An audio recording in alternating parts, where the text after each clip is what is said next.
Rags was making a joke on the EFAB yesterday about fantastic foreskins for Fortnite, and I like it's funny. That I didn't even think about that. I know they added them all in though. Fantastic foreskins. I bet you they Well, do. hey, look at that, we're live. Oh my goodness. How are levels looking, Hugh? Are they looking good? Are they sounding good? They sound fine. They look okay. Well, hey, look at that. What a time to be What more alive. We're can you here. We're ask live. for? We're here and we're live on the internet. We're going to talk about a movie. Isn't what a dream. Living the dream. That's what I say, Hugh. How you doing today? I'm doing pretty good. I'm doing pretty good. I got my fill of racist Chinese cats. Well, they're not Chinese, you silly Sorry, goose. yeah, they're Siamese. Yeah. That's Yes. fine. I They're understand that they generically were Asian. revamped for the 2019 version in a much more diverse and acceptable way. Listen, because we're not allowed to have fun anymore, Yeah, you see? exactly. Doesn't matter that the original Lady and the Tramp was full of all sorts of fun national stereotypes. Some were not allowed Yeah, well, anymore. the ones that are negative, those aren't allowed. The Italian guy, that's totally fine. The Italian guy who can barely squawk out a single legible word of English, that's totally fine. Yeah. Yeah, this is a movie. Lady and the Tramp 1955 is a movie about A, how great dogs are, and B, how How great national evil. stereotypes are. Oh, Yeah, I was gonna say how evil cats are. that's true. I think this You formed could a say lot of that my cats opinion. and rats, I think they rhyme for a reason. I think there's something there. Oh, look at that. Chats on stream. Wow. I was hoping they would be. I was hoping that they've been good. I've been hoping that they were living their life a quarter mile at a time, just as Vin Diesel would want from them. Yes. I heard it announced Double recently clutching, that not granny shifting, like you I should. heard it. I heard it announced recently that they're going to be filming Fast and Furious 11. They're in 11, yes, Yes. in LA. Because Vin Diesel is like going to save LA. He's like, no, it's got to be in LA. This is an Fast LA begin in franchise. LA as a Exactly. as an LA And street tough from LA. I exactly. We got a couple of comments in the chat already. Let's talk about them. Matthew Leach says, if it's not too late for you guys to watch the 2019 live action remake before the stream so you can compare the two, that would be neat. Well, I sort of half did that. I half watched it while I was making these little stream backgrounds. So I can talk about it a little bit. Hugh has not seen the no. 2019 remake, which is fine because no one has to see it. That can be said pretty confidently. In fact, I'd prefer if nobody did.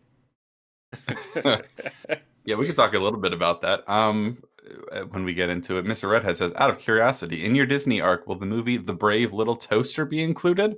There's a lot Damn of right it back will. and forth in regards to Disney's exact role in the making of that movie. Is that on our It list? is on the list, and it is Okay, because of that exact reason, because there is so much back and forth and like behind the scenes nonsense that I think it's going to be a really interesting one to talk about. Yeah. you know what? Uh, I've not seen the movie. I All I really know about it is that the people that saw it when they were a kid were like mildly traumatized by it. yeah, yeah. That's the only meme I'm aware of regarding the Brave Little Toaster. I didn't even know it was a Disney movie. So Yeah, that one is part of the Dark Ages, as they are known. the dark period. Yes, the Dark Period that involves the Black Cauldron, the Great Mouse Detective, the Brave Little Toaster. Um, this is interesting because the Black Cauldron, I think we all know, like I've never seen that one, but I know it's widely regarded as one of Disney's worst. I'm not sure I've not seen why. any of the ones in that dark period, The actually. Great Mouse Detective, I used to have that on VHS when I was a kid, and I loved that. It's like Sherlock Holmes, but Disneyfied. So like I Sure. used to really like I mean, that that one. sounds great. But I here's like the another sound of that. Oliver and Company is also on there, but another interesting one that I have that we may or may not want to include is that technically Disney was behind Who Framed Roger Rabbit, and that counts as like one of their dark age, pseudo animated features. So that might be an interesting Well, one we to didn't talk talk about as about well. Mary Poppins, so I think we should just skip Who Framed Roger Rabbit Mary because Poppins has not happened yet. Mary Poppins so would we haven't be skipped it yeah, yet. we have not skipped it. Mary Poppins is a Okay. few down the line, and I still would like to talk about it, but we may, if you don't want to do I it. mean, I suppose we did talk about before we knew that it was half live action. We did talk about Song of the South. So yeah, you know what? To be consistent, because that's important, I guess. we'll cover Mary Poppins and Who Framed Roger Rabbit. Not that I'm really complaining about covering those two, because they're both pretty good. So Yeah, looking forward to those. Yeah, Brave Little Toaster. Never seen it, so I'm excited that it's on the list. I remember a lot of the granted, I was a kid, right? But I remember a lot of those actually being quite solid films. So I'm interested to know exactly why the fall off, the dark period, the box office fall off happens. Yeah, So because what I understand is that they are pretty good, but maybe not quite as good as the '90s movies. But yeah, it's an interesting conversation. We'll talk about it when we get it. What age are we in right now with Lady and the Tramp? Is this this is Silver. Silver Age goes on for silver? quite a while. Yeah. Yeah. This is the most prolific until the Disney Renaissance and the current era. The revival. Well, sure. Yeah. If you want to include that, yeah. Muggy says, "Hey ho, hello." Well, hello to you, sir. Jen Allen says, "Are Italians the last people you can be racist to?" Asking because I'm a quarter Italian. Yes, I think as Shane Gillis has this funny bit about it. He's like, Italians are the last people you can be openly racist towards. Like, I can come up here and say fucking guap, Guido, all that sort of stuff. And he's like, people are like, that's funny. That's still pretty funny. It's like, eventually it won't be anymore. Eventually someone will be the last person for Italians. I was the last one with Asians. It's a pretty funny bit. Yeah, no, it's okay, Shane. We're bringing it back. We're bringing it back with this movie right here. Yeah. We are Siamese, if you please. Bum, bum, bum. Brett Flicks Mazursky says, the wife and I are watching the Fast and Furious movies right now. Just finished 8. They're super insane, entertaining, but crazy. Well, yeah, Hugh knows all about them. It's his favorite franchise in the world. It is. If he tells you anything different, he's lying. Yep, yeah, exactly. And it's okay. It's okay for me to lie to you because you're not a believer. That's. Hey, listen. When we covered Fast X, excuse me, got to get the nomenclature right. I did really, really enjoy that. That personally, I think that is one of my favorite streams we've ever done. So Brett Flicks Mazursky, if you've not seen it, you should check out the Fast X stream. He's only 2 away. I mean, unless he's going with Hobbs and Shaw, which I wouldn't recommend it. But you can. That introduces some really wild shit into the process of the world building. Because now, if you watch Hobbs and Shaw and then watch number 10, you start to wonder, well, wait, why are there no bionic super soldiers coming to stop Jason Momoa? Where's Black Superman in all of this? It's so funny that you can have all the same conversations people have about the MCU with these movies because they've been going on so long. It's like, where are the bionic super soldiers? Where's Thor? Well, because they dropped bionic super soldiers into the Hobbs and Shaw movie where Idris Elba injects himself with a bunch of nanobots that makes him as the super soldiers serum. The self-proclaimed Black Superman. Oh hell yeah! Yes. To be defeated by being smashed over the head by The Rock and Jason Statham in tandem because they could never have seen that coming. That 2 ape-like men might pick up a rock and try to hit you with it. Those nanobots AI is just that limited. Do you think they hit him at the same time? So contractually, neither of them would be the sole victor. Yes, they had to do it together. Well, no, because they had the whole movie is about them having to learn to work together. So at the end, actually it sounds. You said you don't recommend it, but it sounds like you do recommend it. That's what I'm hearing. I mean, if you're gonna get the full picture, you gotta really get in there. Yeah, there was supposed to be a sequel, and it didn't. Well, I can't wait for Fast X1. Fast X Part 2. I can never tell because he claims that the producers asked him after the last one to extend the Fast X installment into a trilogy. But he also then claims that Jason Momoa's overacting ruined the movie and caused poor box office Oh, he's returns. so wrong about that. The poor box office returns to the fact that they spent like $400 million on it. That's Yeah, that's probably why. Yeah, it's a has something to do with it. But anyway, the point is that Breflix Mazursky, great name. When you do get around to watching Fast X, you should then watch our stream about it. I think you'll enjoy yourself. That was quite a fun one to do. You also add that live action remakes aren't real. You can ignore them. I agree. Unfortunately, someone in the chat did ask me to check it out, and so I said, "Fine, I'll do it." I wish I hadn't. It's not the 2019 Lady and the Tramp. It's not good. It's not good at all. Let's see. Muggy says, which is more charismatic, Tramp or O'Malley? I think O'Malley is much more charismatic. What do you say, Hugh? it's been a long time since I've seen the Aristocats, but I think I'm gonna agree with that. I think O'Malley is given a little bit more suave kind of a more suave kind of personality. Tramp Yeah, is Tramp is rough around the edges. He's Leo yeah. in Titanic. Yeah, he's a little happy-go-lucky kind of guy. He's Yeah, I just, like him. I, yeah. I don't wish to see two kings pitted against each other, but if I had to pick one, I would pick O'Malley as well. Plus, Justice. O'Malley plays jazz with Scatman Crothers, and there's just a certain level of swag that comes with that, Yeah. and Oh, of he's got course. it all right. Um, to let's see. We got anything else in the chat? Anything else interesting going on here? There's a lot of live action mixed with animation movies by Disney, such as Bed Knobs and Broomsticks and Pete's Dragon. We don't have to cover all of those, do we? No, I didn't have very much interest in covering bed knobs and broomsticks. You I know what? remember We're that gonna one. be we're just gonna be inconsistent about it and cover whatever we want. I Yeah, think we're allowed to do that. I think that's basically my philosophy here is Jay Jameson says there's just zero charm to these live action films versus the animation. That is the biggest problem. I think with the live action remakes of the animated classic movies, sometimes the story actually is abysmal in the new version where they change it drastically and make really kind of truly awful changes like the Lilo and Stitch changes that were made. The Lady and the Tramp direct to Disney Plus one that didn't even go to theaters. That doesn't really change the story in any super meaningful way. It's just worse in every conceivable way. Everything about it is worse. It's not horrendous. I wouldn't say it's horrendous, except for the CGI and the way they animate the dogs talking. Like that's actually horrendous. It's really bad. But the biggest sin is that all the charm is gone. Lady and the Tramp, as we will discuss throughout this stream, is a beautiful movie. yeah. It's stunning.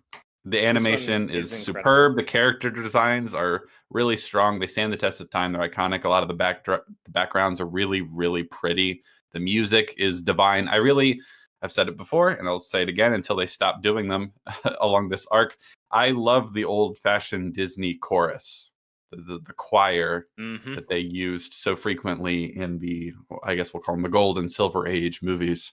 I'm a big fan. Eventually, that will go out of fashion, and I think that's a shame. I think if Disney were smart, they'd try to bring back some of this charm because, God, this movie is incredible. It's beautiful. I Yeah. just, it's such a delight to look at. All the animation, the way the characters move around, all the dog-like qualities. It's just very, very cute. Yeah, man. It's an adorable movie. I was a little bit so in preparation for this I actually watched this back to back with Sleeping Beauty cuz I couldn't remember this one super well and Mhm. I didn't do any research before I did, the watching because I was like, it's a good weekend of watching movies, like fine, right? So Disney is sort of at this point in the arc, we've fallen into a bit of a pattern with, he has a really big financial success and then Mhm. immediately afterward one that's not as successful, and then he comes back strong, one or two later with a big one, and then immediately afterward there's another one that's a bit of a dud, right? So we had Cinderella, huge box office success. Alice in Wonderland, not so much.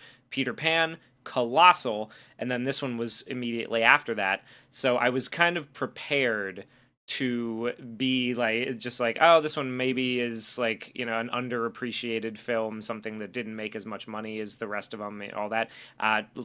Turns out that's not the case with this one. The reported box office number for its lifetime in the theater was $187 million on a budget of That's like 4 million. and that's Which pretty is dang good. wild. And it's just a really solidly put together movie. It's maybe an hour and 16 minutes total runtime. It's like it's Yeah. nice and to the point. I did look it up to All of these see. early ones are like less than an hour and a half. It's great, honestly. But like I did look they it up to don't. see the 2019 version added almost 30 minutes to the runtime Yep, for some it sure inconceivable did. reason, like they always And do. So there isn't, and from skimming through that movie, it's not like there are big story beat differences. It's like everything just takes longer, and there's more unnecessary action, like running around and trying to escape. Like everything's just stretched out needlessly. Is how I would describe it. The story is basically the same, except every change is worse, as I mentioned earlier. Yeah, but they find a way to add an additional 30 minutes, but really contribute nothing of value. yeah. It's kind of the trend at this point. We got a super chat from Lord McSmith. Thank you very much. Says, funny story. My wife and I tried to watch the remake a few years ago. Our dog was so upset by all the barking in the movie that we couldn't finish it.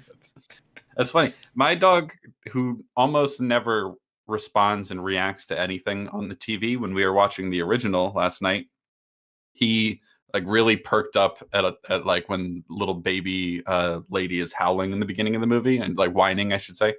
Um, he like really perked up at that. He almost held along, but didn't quite get there because it stopped, which is very unusual for him. So something about the That's funny. dogness of this movie was quite effective, I would say. Was he into the live action version? Well, he didn't watch that with me. I watched Okay, that he on my did. He computer. refused. He refused He's like, on I'm not going principle. to Which, spoil a classic of my culture, Jamie. I'm yeah, going and for I respect that. yeah, I do. yes. Let's see. In terms of Disney dog movies, Homeward Bound will always be my favorite, despite being live action. Well, here's the fun thing about Homeward Bound is that they don't do that obnoxious CGI dog lip syncing thing. They just have the That's dogs bizarre. like, Yeah, you know what I mean? They just, like I think the cat in that movie doesn't even move its mouth. Like the thoughts just communicate telepathically. But it's so much better because they're just cats and dogs, and then we just kind of like dub voices over top of them. Whereas Lady and the Tramp 2019, there are basically no shots where the dogs aren't CGI because they always, they want the dogs to do specific things, and they clearly did not feel like taking the time to train the dogs and get the dogs to do exactly what they needed to for the shot, which obviously you can do. We used to do that sort of thing. But they don't feel like doing that, so they're almost always fully CGI dogs, and like they're not integrated well into the scenes. yeah, Many times it feels it feels like they shot them against a green screen, which I know is not how that works, but it just everything about it looks off. They don't feel like they're in the place. But the worst part is the mouth movements, yeah, like the CGI dog mouth movements, and sometimes you see that nowadays for like live action, Airbud style movies where they have the mouths move with CGI. It just looks really bad because like I don't know, it just doesn't feel like a dog anymore. I really admire the way it's handled in Homeward Bound by comparison, and it's a pretty good movie. It's fun. yeah. Yeah. Wasserman says, "I still don't believe that live action Lady and the Tramp exists. Are you sure it's not a Mandela effect?" Yes, I am sure. Though you'd be forgiven for thinking that because it was direct to Disney Plus. Yeah. They didn't They put it didn't. in theaters. Yeah, it's like the Peter Pan remake thing. The Girl Boss Peter Pan and Wendy thing, whatever that was called, that was direct to Disney Plus as well. Lady and the Tramp came out kind of in the shadow of 2019's The Lion King, so not as many people are aware of it. But it's exactly as soulless and unnecessary and worthless as it looks, Yeah. or as you'd think it would be. Or as The I Lion would King say. 2019 is. Yeah, Yeah. yeah, it feels more like The Lion King 2019 than it does some of the more noxious ones where they change everything. It's like, it's not beat for beat, but it's very close. Yeah. Jen asks, animals in movies now are almost always CGI. Do you think animal filming rules have gotten stricter? Is it laziness or both? I wouldn't be surprised if there's stricter rules, I guess. I mean, But nothing that would make it nothing that would make it impossible. It's impossible. just Except, laziness. like, if James Gunn has taught us anything, Hollywood people don't like training dogs. That's basically. That's true. That's true. Yeah. Maybe they just don't want to take the time to I don't train know, man. dogs I wouldn't be anymore. surprised. I haven't heard anything about the rules getting stricter and all. I mean, I don't know anybody who's ever I worked mean, with maybe animals. compared to the, Like, the yeah, the 80s the and Wild 90s. West days of the 70s and 80s where you could just like do insane things to animals on set and Oh, just what was that movie? I want to say it came out in like, I don't know, somewhere between 2014 and 2017, where like it looked like a Hallmark movie. It had Dennis Quaid for some reason, I think, and then there's dogs, and they got in trouble because to try to get the scene of a dog like nearly drowning, they they like like almost actually yeah, drowned a dog. Isn't that like yeah, and yeah? it was a big thing. I wouldn't be surprised if that sort of negative press is something that they just like, fuck it, just do CGI. We don't want to run into anything close to that because it's like she says in Communities, like I can tolerate racism, but I will not tolerate animal cruelty. You can tolerate racism? Yeah, I think maybe it mostly they just don't want to deal with the hassle and the time. It takes time. It's more difficult to get an animal to do what the action you need them to do on camera. Obviously, but if you do it right, it's great. Like the dog in The Thing. Yeah, That was that one of was the best dog performances ever. yeah. He might be. He's a legend, man. That's the Marlon Brando of dogs. No, I joke. He was much more subtle and appropriate in his deliveries and his performance than Marlon Brando ever is. Sam Collins says, like the Call of the Wild remake with Harrison Ford, where the dog is fully CG and there's a motion caption actor on set. Yeah, that Yeah, one was particularly egregious, I would say. that one looked horrible. Oh, it sure did. Yeah. Anyway, well, today we're talking about Lady and the Tramp, 1955's Lady and the Tramp. Walt Disney's absolutely charming and lovely little film about how great dogs are.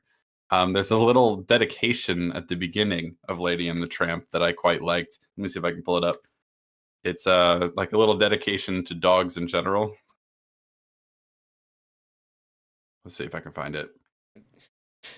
Dog knew his lines, unlike Brando. That dog could probably read scripts better than Brando at that point. Yeah. Easier to get him to understand. Why can't I find it? You know what I'm talking about? It's that opening text on screen. Yeah, I remember. I don't have it pulled up. I can pull it up here real quick. Pull it up really quick Yeah, because give me a it's second. nice, and for whatever reason, Google's not cooperating with me at the moment in terms of finding it. But it's a nice. It's like the movie's dedicated to dogs, and it's nice. I like it.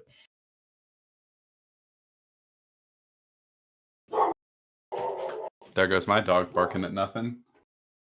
Right on cue, doing his thing to contribute to the theme of the stream.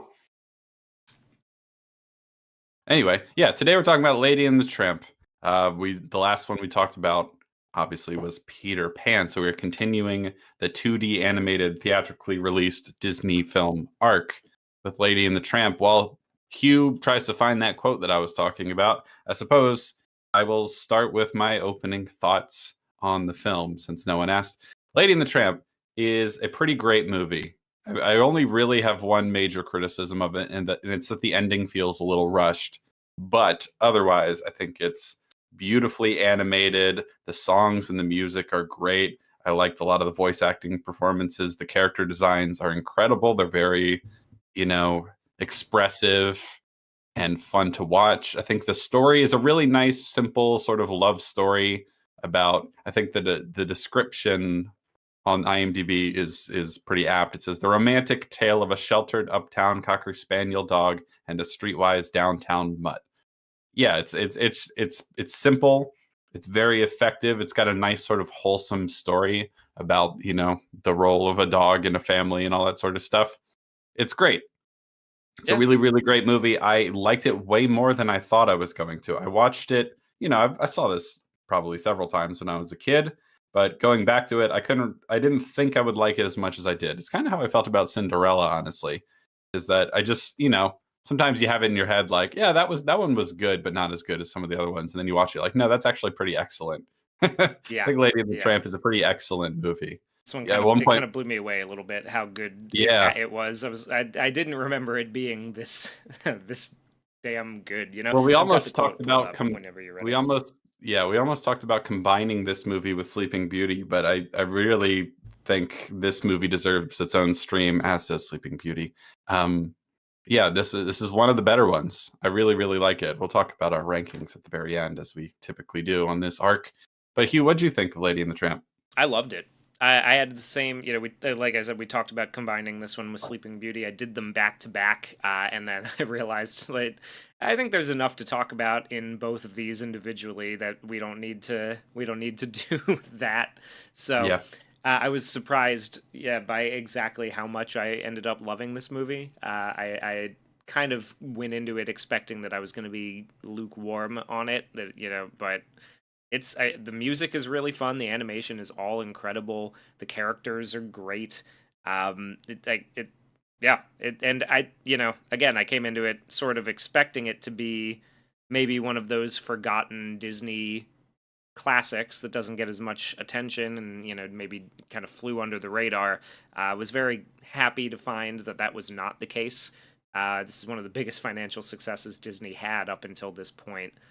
So big reception, very very warm reception to this movie, which is rightly kind of so. nice. Yeah, Rightly so.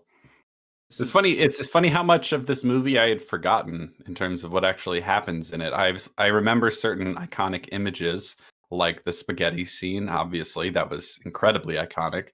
But I really forgot what most of the actual plot was. But then, it all sort of came flooding back as I actually watched it, and I was like, "Damn, this movie's really good." There's a lot yeah. of great stuff in this movie. Yeah, I've got the opening here. So it opens with the epitaph, or the whatever this is. In the whole history of the world, there is but one thing that money cannot buy, to wit, the wag of a dog's tail. And then there's another one that follows up. I like that's the great quote that I really really like. I'm like, yeah, that's great. And then after that is sort of a dedication Yeah, for so the to movie. all dogs, be they ladies or tramps, it is to all dogs, be they ladies or tramps, that this picture is respectfully dedicated. How nice is that? We don't get stuff like that anymore.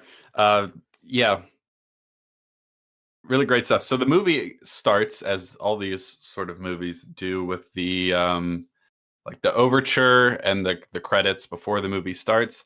As we noted when we talked about, I think Alice in Wonderland was the first one. Disney has finally decided at this point in history to start crediting the actors in the movie, the voice actors in these animated movies, though they're not specified who they played and who they voiced. It just says with the talents of, and lists a number of the actors, which is an improvement from how they did it for the first like 20 years. Yes. Where they didn't credit them at all. So that's good.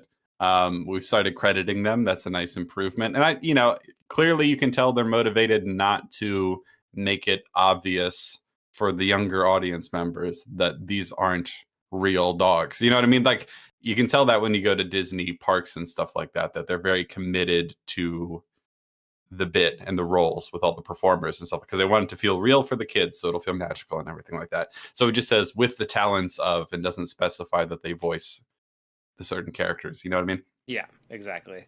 But this little overture contains a song that will run all through the movie called Bella Notte.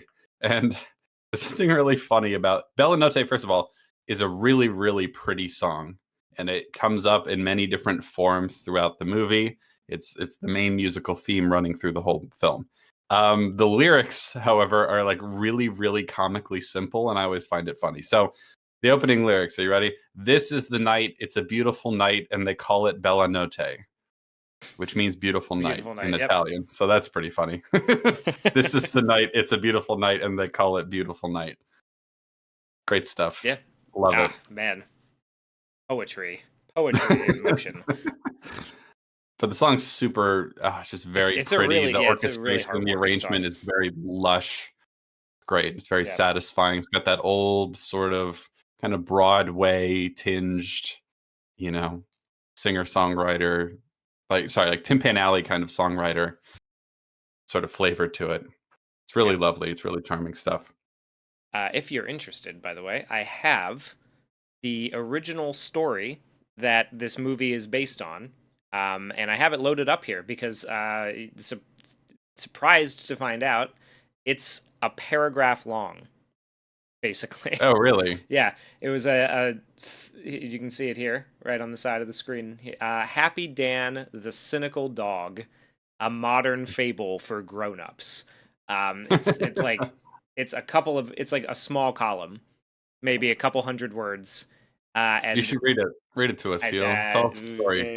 I can't. It's a little Oh, small. you can't read the font? Yeah, it's a little small and blurry. It's got a nice little ad for self-polishing floor shine on the side there. But yeah, it was written very. It's a little bit different in that like Happy Dan he's like really depressed, but because he's depressed, but nobody realizes it, so they just think he's really happy. Is is the whole moral of the story. And so they kind of split Happy Dan into two characters, Lady and Tramp.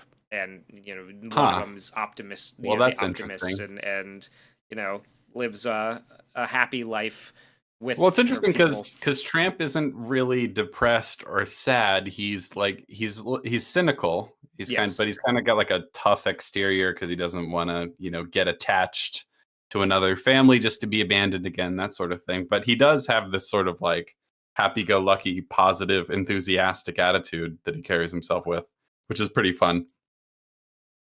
That's interesting. Yeah, I can probably pull it up for you here. Chief 8, thank you very much for the super chat. Says, just trying to support channels to put more effort into their work than the companies that make millions. Thanks, gents. Well, that's very kind of you, Chief 8. We appreciate it. I do have Happy Dan the Cynical Dog pulled up if you want me to read it. Yeah, go for I it. can do that. All right. The Tale of Happy Dan the Cynical Dog. Happy Dan, a spaniel, was not like other dogs. Most dogs believe men are good, cats are evil, and birds can be caught by chasing them. They have illusions. Happy Dan was born with practically none, and by the time he was 6 months, he had lost those. He believed in nothing, not even his master's voice. He was a cynic. While still a puppy, Happy Dan learned that men have illusions about dogs. For example, that the one about the dog being man's best friend. Okay, so that kind of comes into the movie where he's like, oh, you still believe that lie? Happy Dan was quick to take advantage of his discovery. It made his life softer and jollier, and he was absolutely conscienceless about using his knowledge. Happy Dan wagged when he didn't mean it. He fawned on people he loathed. He barked simply to found a legend that he was a good watchdog, and once he chased and bit a tramp snooping around the perambulator when, in cold fact, he had hoped the tramp was about to kidnap the baby, a brat. The tramp got the baby's candy bar and Happy Dan a medal from the Boy Scouts. This is very different. This is very different. That's interesting. I don't feel like reading the whole thing anymore. I've given up on that, but that is interesting. Yeah, so he kind of takes like the dog that lives with people, the spaniel that lives with people and has gave her an actual whole,some worldview, and put that as lady, and then took the more cynical, you still being independent, the independent bachelor side, and put that on the tramp, and then had. Well, it's interesting because let's talk about the characters, because Lady is like a very sort of nice, wholesome, good dog, but she's a bit naive and sheltered, is how you'd probably describe her. She lives in this very cushy Victorian home. The movie takes place in like sort of generic, vague New York City, something like that. I think they describe her as Park Avenue at one point. So yeah, She has a rather It's cushy like a life. small the whole it's like it's a small town in 1909.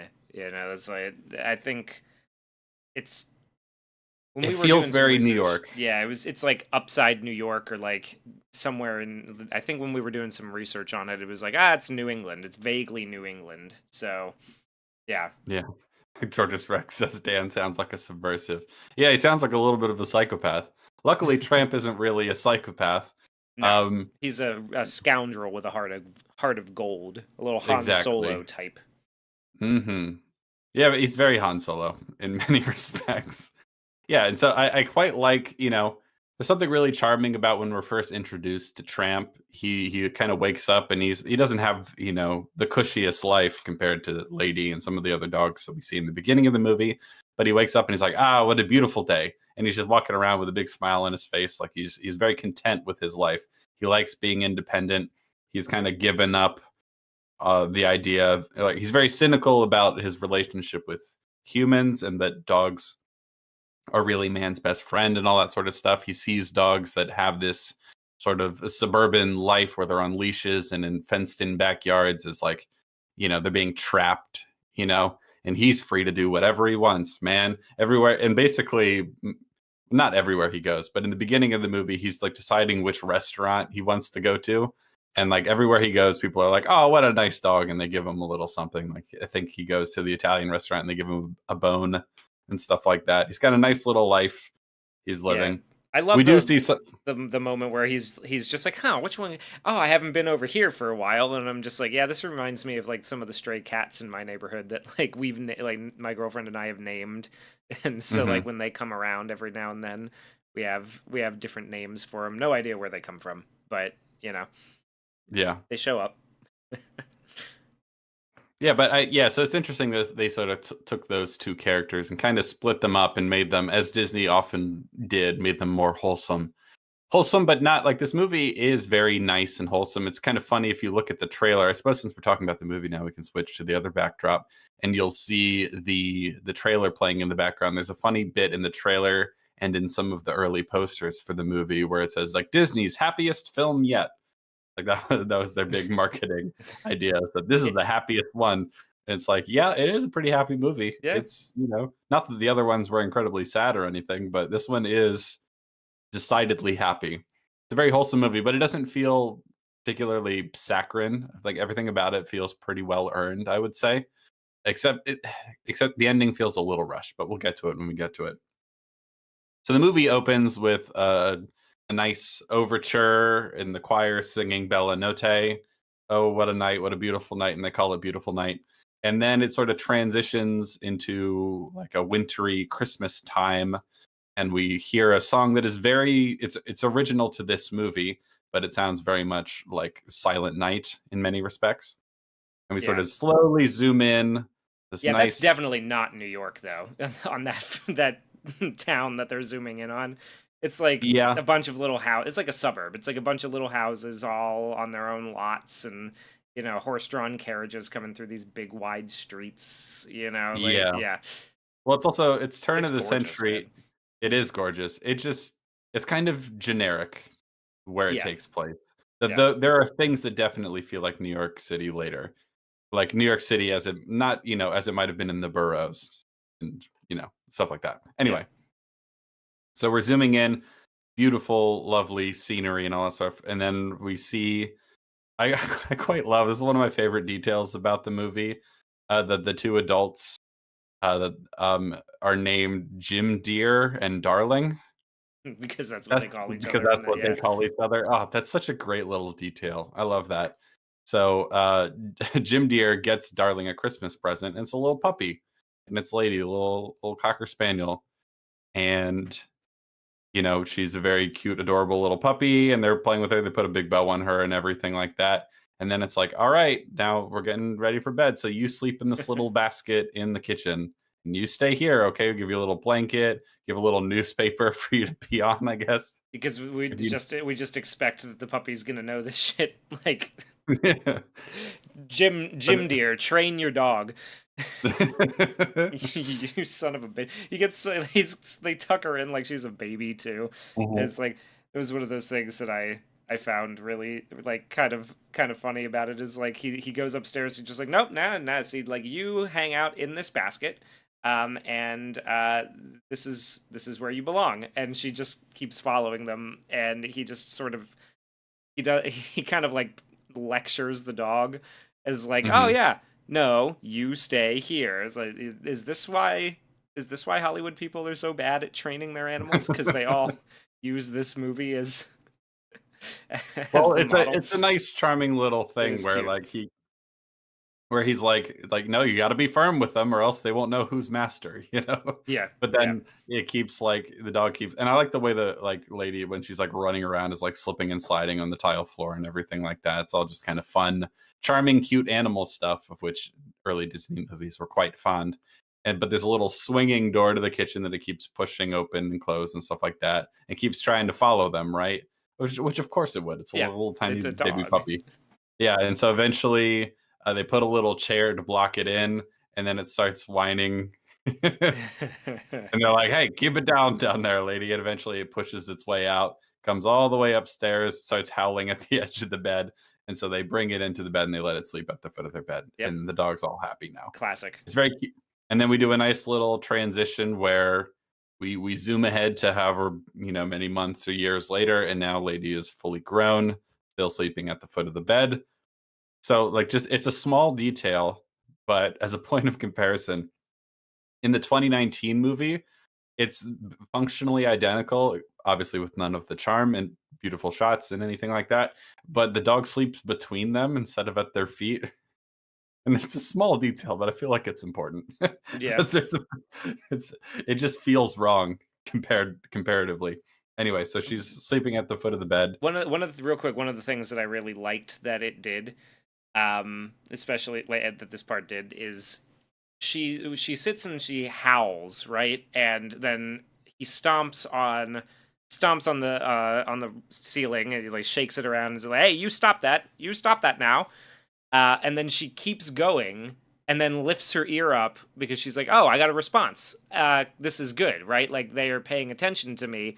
So if I do it again, I'll get more attention, right? Because like that's how dogs behave. Is like it's one of those little details, just like Hmm. shows you Disney knew his shit when it came to Yeah, training these animals.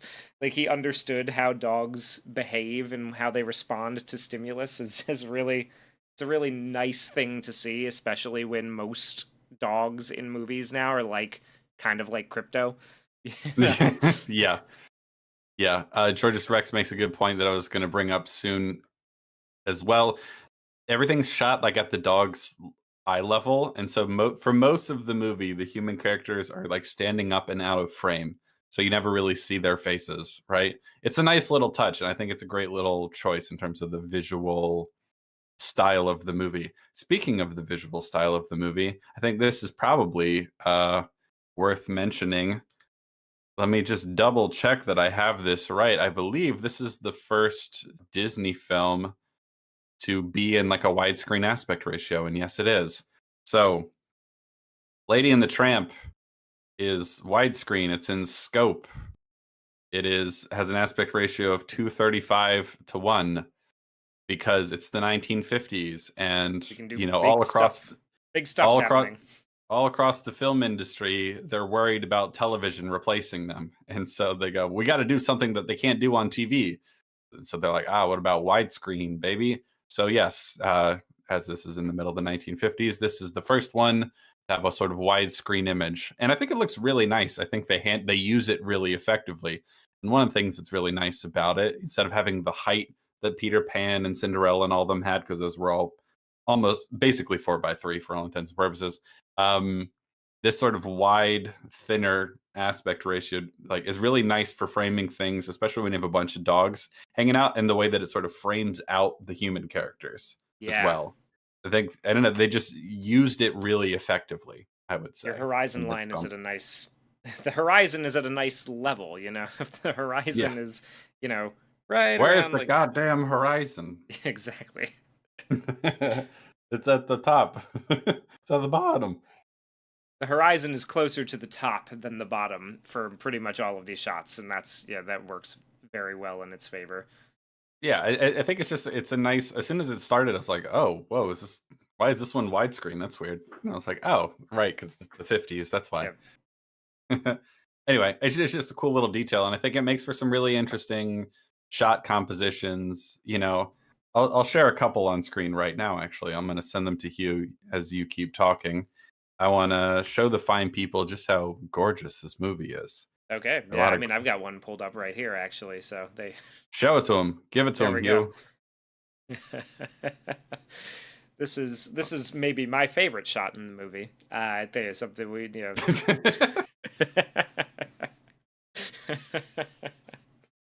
Oh my god! I think they really captured the Siamese nature of these cats. Yeah, there's just something about it. It's just something about it. I don't, maybe in the teeth area that it just really nails the nails the culture of that that part of the world. I gotta find there's a Oh particular my god. shot in this movie that's like one of my favorite ones. It's just it's lovely. All right, here it is. I found it. Now we're going to send him to Hugh. Doo-ba-doo-doo. Here we go. I'm just really There we impressed with, go. Bella notte. all the classic movies before this had a completely different sort of shape, and that really changes how you frame things and how you design the image. And I feel like this movie does a really, really, really good job of utilizing the widescreen aspect ratio. But you get all these great background details of the not just the scenery, but like the furniture and the decorations in their house. It gives a lot of character to all these locations and the time period and all that sort of stuff. Really, really great. Good stuff.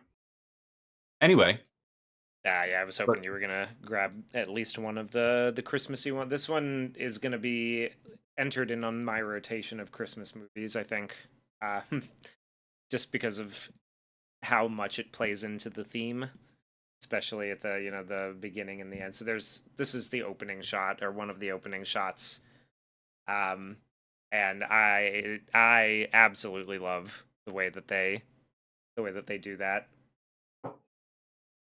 yeah, I'll leave that up there for a bit, and then pull the others in. heck yeah. You get So them later. You'll get them later. it is a absolutely beautiful movie. I Yeah. think that's worth repeating over and over and over again. So it is now some time later. We do the the funny little gag where it's like, okay, you can stay up here with us just for the night, and then we fast forward to her now all grown up and she's still sleeping there. The movie's full of fun gags like that. She sort of runs outside to go, do her normal patrols type thing. She runs outside and there's a bunch of birds in the yard and she barks at them and scares them away. And it has like such a fun, goofy little smile on her face when she does it. She finds a bone and like digs a little hole in the garden and puts the bone in the hole. And then she's like, "Uh-oh, I knocked one of the flowers over." And she tries to like put it back where it was, but like stands it up upside down and just trots away like, "I did it. I fixed it." Like a big goofy smile on her face. It's great. Fun, charming, cute animals doing cute animal things. Disney is one of the best at it. Then we introduce something that will become to be very important later in the movie. This little evil, mangy looking, yellow eyed rat hanging around the property. And the lady is there to growl at it and scare it away and say, "Get the fuck out of here, rat. No good rat. Get out of here." And Get so the fuck out of there's here. Yeah, so somebody asked, is this the period when Don Bluth started working at Disney? And yes, he was hired in 1955, so this would have been a little early for him. Although the rat reminds me a lot of Secret of Nim, so maybe he had some kind of input at that point. But he was hired as an assistant to the head animator for Sleeping Beauty. The Sleeping Beauty is his first one, and where then he yeah. he left in 1957 because he found it boring. And then he came back to Disney for Robin Hood. Gotcha. So he's not a lot. He's not there for a lot of it. He comes back basically right after Walt has died. So yeah, Interesting. Yeah, anyway, but just like, God, look at that shot. Look at all the details and the yeah. pillows Everything and that the you can sort of and the add and all lamp. the way that you can Yeah. use the color and like the on the mirror in the right hand side of the screen, you just see this like sort of ethereal light, as it Hmm. fades out. It's just beautiful. It's just Yeah, this particular shot that you have on screen right now of the like the little baby um rocker. What the hell do you call those? Cribs? bassinet. Is it a crib when it rocks? Bassinets, yeah. This particular moment in the movie is one of the most like I don't know. I love this moment so much. I suppose instead of just going through chronologically everything that happens, we'll just jump around and talk about things as we see fit. But so central conflict for this movie is that lady is in this like beautiful loving home and everything like that, but then And the woman Jim ruins Deere everything by forgetting her birth control and getting pregnant. then Jim Deere and Darling are expecting to have a baby. And the other dogs are excited about this, except for Tramp, who kind of overhears this conversation. Tramp comes in and he's like, "Oh, well, you know what happens when a baby comes along is that you know, the humans don't care about the dog anymore. They get kicked to the curb. Like, trust me, it'll happen to you too." Everyone's like, "Shut up, man! You don't know what you're talking about." And he's like, "Oh yeah, watch and see." Yeah. So, lady is like, uh-oh, and she's noticing more and more as, Darling is pregnant and we're leading up to the baby that she's getting less and less attention. And she's worried that, she'll be kicked to the curb and that no one will have any time to pay attention to her anymore. She doesn't really know what a baby is or anything like that. She's told things from Jock and the others like, oh, they're small and they look a little bit like humans, but they're little and they wail a lot, you know. But then eventually we have this great moment where lady like hears like the baby crying. She sort of comes upstairs and she sees Darling. She's like rocking the cradle and she's singing a little song to the baby. I think it's Bella Notte or it's some song like that. No, it's a different song. It's about like Star Sweeper or something like that. Anyway, she's singing this little lullaby to the baby. It's very cute. And lady sort of comes up and she's like trying, like it's swinging back and forth and she's standing up on her hind legs like trying to get a look at what's in the cradle. And then Jim Deere comes up behind her and she sort of flinches at first. It's a really great like little image of, a scared dog behavior where she thinks she's going to get in trouble or getting too close to the baby because she Well, yeah, doesn't know, she because like up flinches at until first. this point, Tramp has sort of warned her, like, hey, when a baby comes along, you're gonna get kicked to the curb, and she has these moments of realizing like that they're a little preoccupied, so she tries to play with Darling, and Darling's like, nope, can't do it, because she's Not right now, lady. not right now, Yeah. and she's like she's made Oh, to sleep yeah, there's a nice outside little more moment where like often. she's like trying to give Darling her toy, and she's like, "Not now, lady." And then lady sort of grabs the ball of yarn that she's using to knit something for the baby and starts playing it with it like a toy. And she's like, "Not now!" And she gives her like a little smack on the head or something like that. And then we cut back to her telling the story to Jock and Trusty, her dog friends, who we'll talk about in a moment. And she's like, "It's not like it hurt, but it's the first time she'd ever hit me before." So she's really worried that things are changing and that she's on the outs and that like she'll get in trouble for getting too close to this new baby thing, whatever that is. And so she's like trying to look at the baby because she's very curious, of course. And then Jim kind of comes up behind her and she flinches at first. And then he kind of grabs her and holds her up so she can see the baby. It's a nice little moment. It's very, very, very wholesome. And like the golden light kind of coming through the window and this picture of the loving family. It's just delightful. I Yeah. really, really like it. I really like the sequence too where he's like rushing around like trying to get her all the things that she wants for her pregnancy cravings and all. He's like Oh, going yeah. up and down the stairs. That's a really funny sequence where lady's just like you get her perspective on it, so like she's just as confused as he is, and it's all from eye level for lady. Mhm. That's a fun Where sequence. she's A like, couple of good jokes in there. what does she send him to the store to get? I can't remember Oh, what it is I can't now. hold on. Let me see. Uh, There's it something. Yeah, it's something very Hold on. silly. Okay, so it's like, darling, are you sure you want watermelon? And it's the middle of the winter, Yeah, yeah. obviously. He The opens joke the being, door. He opens the door. There's snow all over the place. yeah, like a blizzard is blowing in. Are you sure you want watermelon? She's like, mm-hmm. Oh, and some chop suey too. He's like, chop suey. Oh, all right, darling. And then he leaves to go get her bizarre pregnancy cravings. It's fun. It's just like a lot of fun, kind of nice, wholesome stuff about dogs and babies and families and all that sort of stuff. It's very wholesome. It's very kind kind of just normal. It's a good word for it. Yeah. Uh, as your GM points out, that even the inking for the individual characters in the scene is in color, so the husband and wife have custom ink color outlines to match their robes, which is a Mm, nice detail, yeah. overlooked often. Georges Rex says, I like Lady's song, What is a Baby, which is a nice little song. She's sort of like coming up the stairs. It's sort of this rising, inquisitive song inside her head, wondering what a baby is and what it might mean for her. But I disagree that Star Sweepers is really dumb. It's just a nice little lullaby she sings to the baby to put it to sleep. It's, I don't know what would be dumb about it. Just a nice little song. Yeah, I mean, Watermelon in winter sounds anachronistic. Well, I think the whole idea is that it's out of season, so good luck finding it. yeah, You're right. It's like it's exactly. not that it couldn't be done, but it's a little like really like it might be kind of hard to find a watermelon, especially I got to brave this weather. Oh, and chop suey, but he just goes out and to try to do it anyway because he's a nice, loving husband and all that sort of stuff. And she's going through it. All right, now's not a time to be messing with her. Yeah, compare the wholesome scene to Stu losing his sanity, getting Angelica chocolate pudding and Rugrats. Yeah, that's that's kind of funny. Yeah. Although Angelica is just a brat, and this is his pregnant wife. So yeah, a little bit of a I like that dichotomy there, right? Yeah, like it's the good and bad of the same sort of situation. Yeah.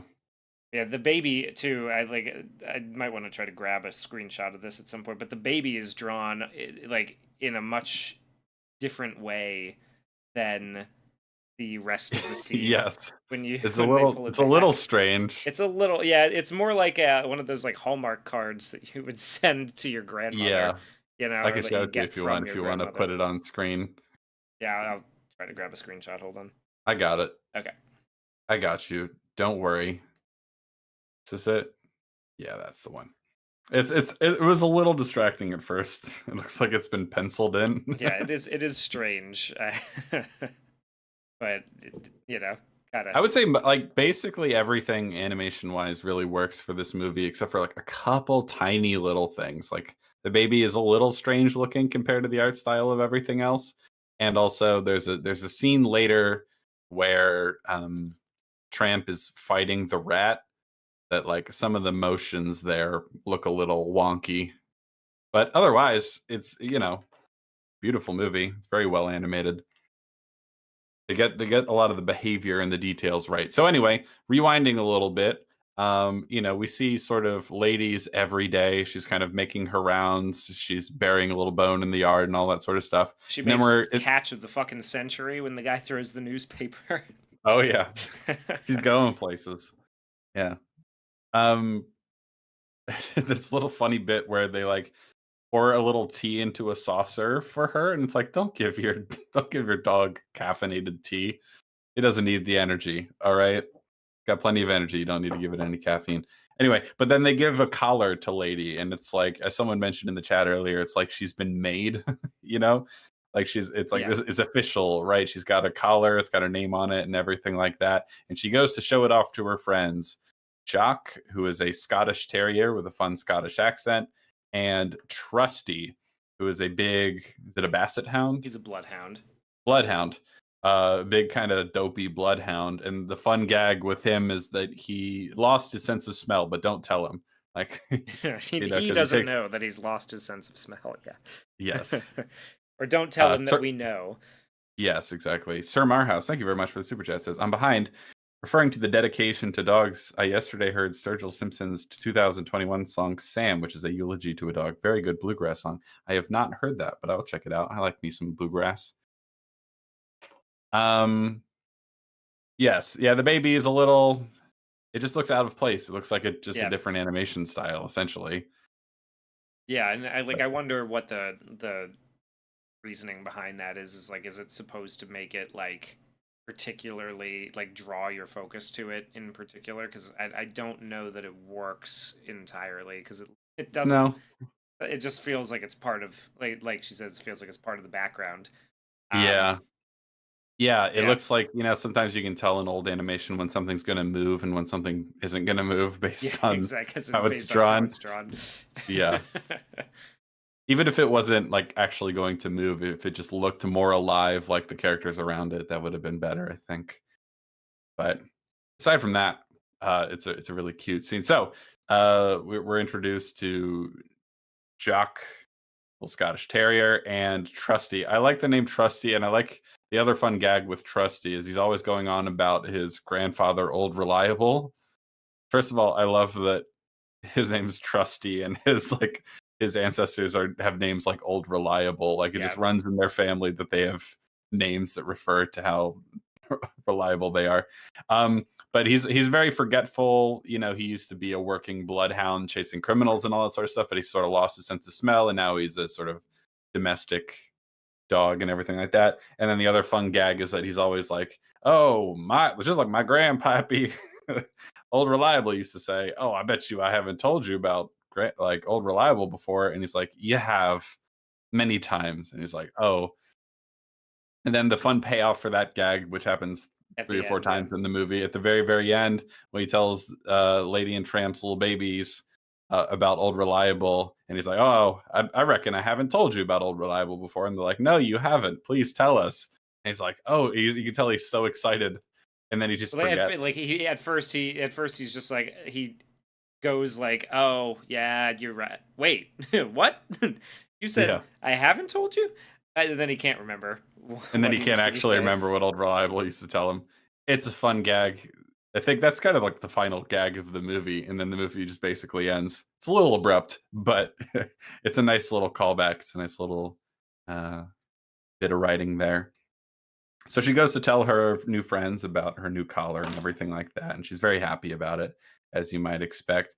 Then we are introduced to Tramp. He is sleeping in a barrel by the train yards, but he's happy about it. He's like, "Ah, what a beautiful day." He does his little stretch. I like all those little details, little dog behaviors that they get right. It's just fun stuff.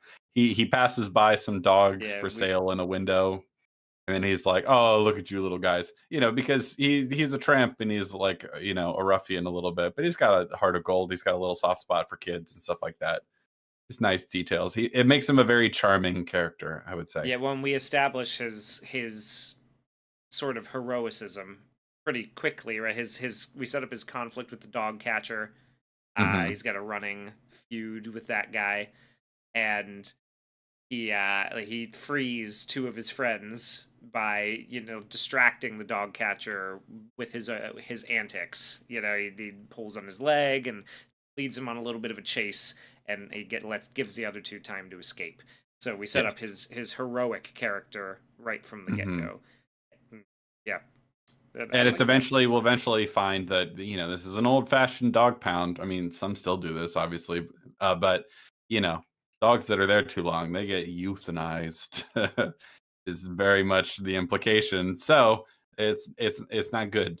So he's got to save them, and the dog catcher has been after him for a long time because particularly troublesome little guy.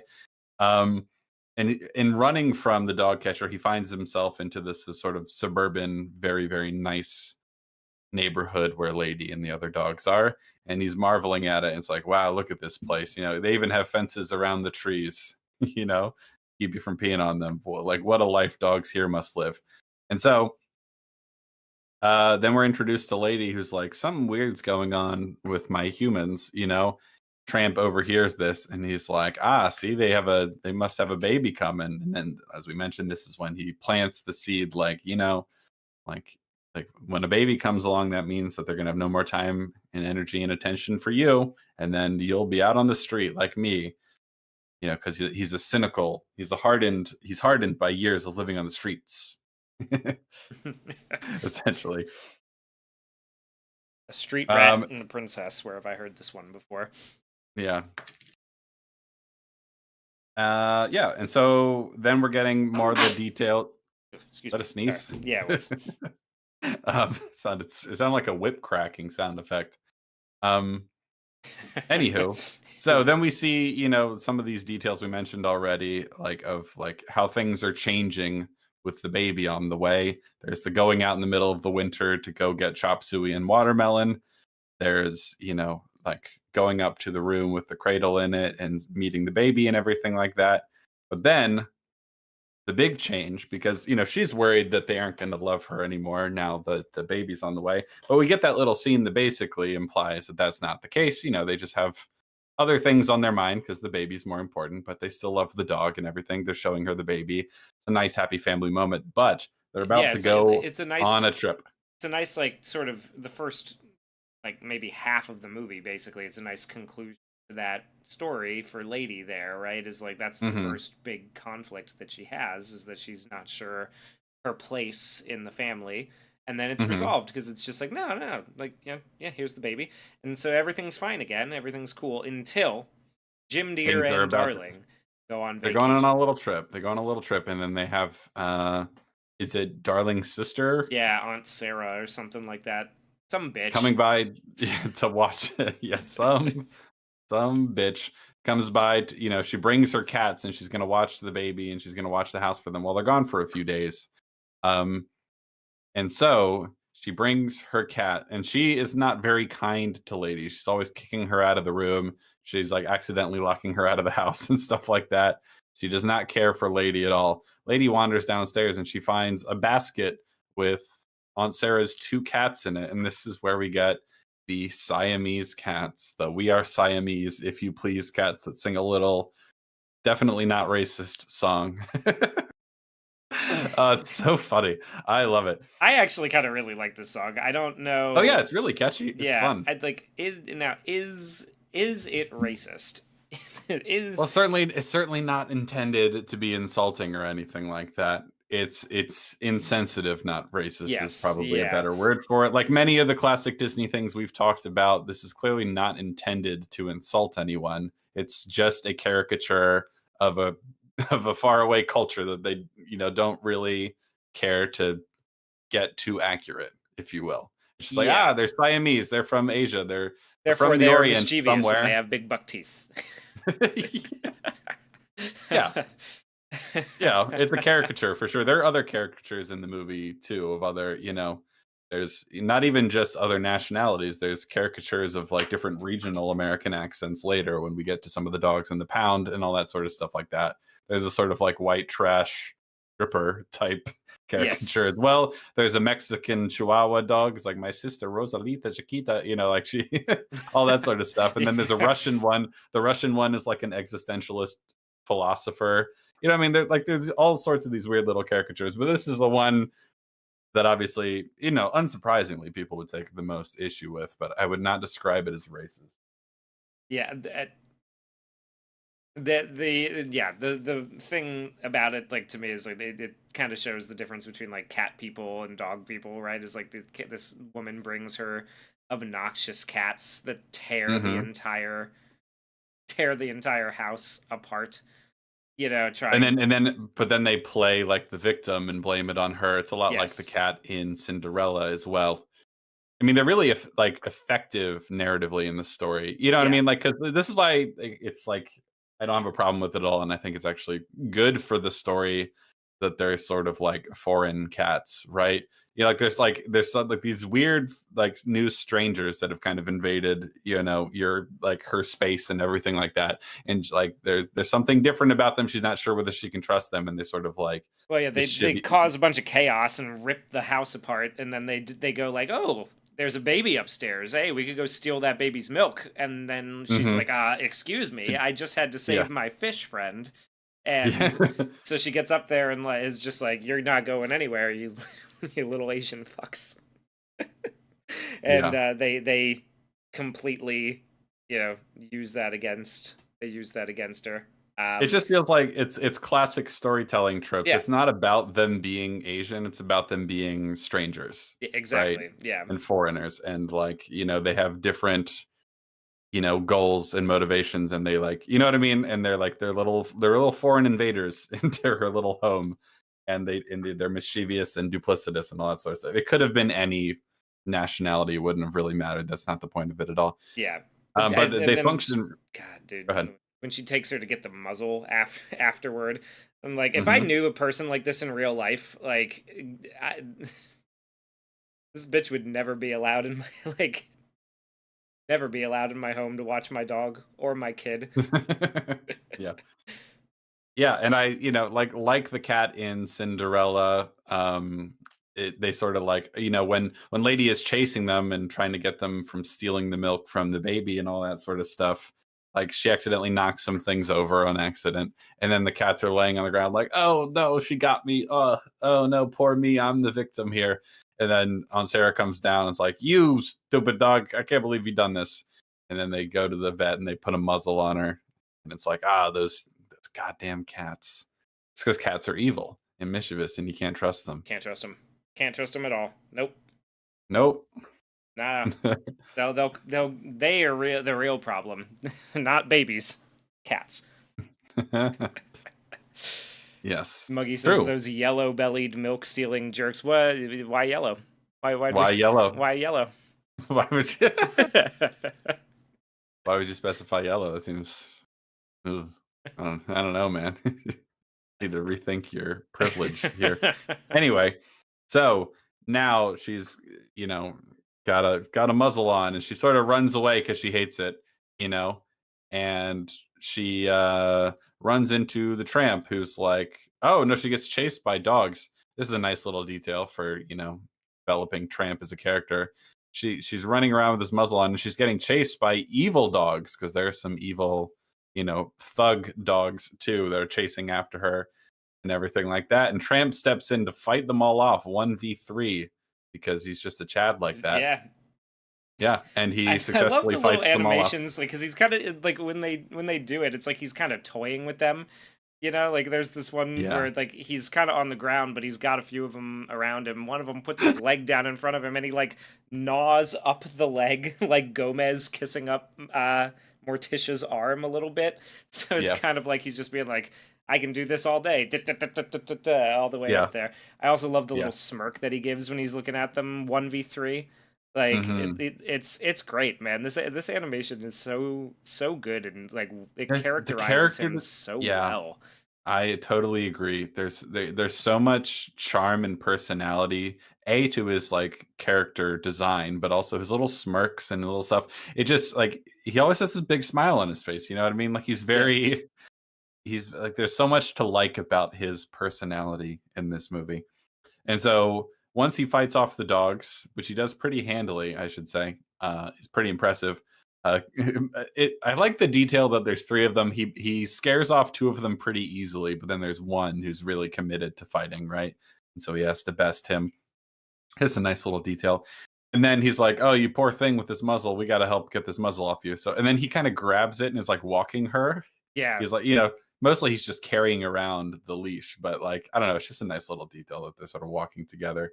And so his idea, this is where Tramp comes across as not really the brightest bulb in the bunch.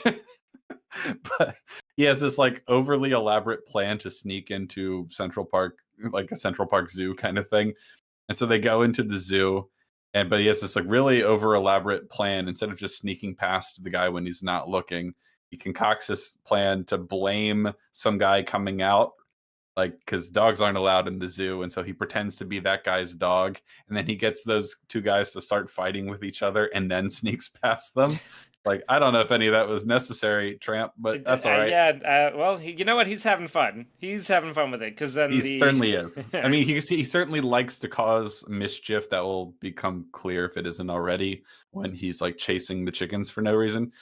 We'll get to it. But then he goes he's like trying to find someone in the zoo that can help them, right? Well, like his And first thought is to go to an alligator. So like, yeah, he's it's not like, the hey, brightest. put your head right in this alligator's mouth. He'll get that thing off for you. Yeah, that's sort of what I was getting at with he's not the brightest bulb in the bunch. He's like, let's go to the alligator. The alligator will know what to do. And then the alligator's like, oh yeah, well I'm going to eat you. And he's like, hey now, like what? Hey, That's dangerous. shit! I should have Don't do thought of that. that. Yeah. He's like, whoa, whoa. He realizes, like, right as she's about to be murdered by the alligator. He's like, maybe this is a bad idea.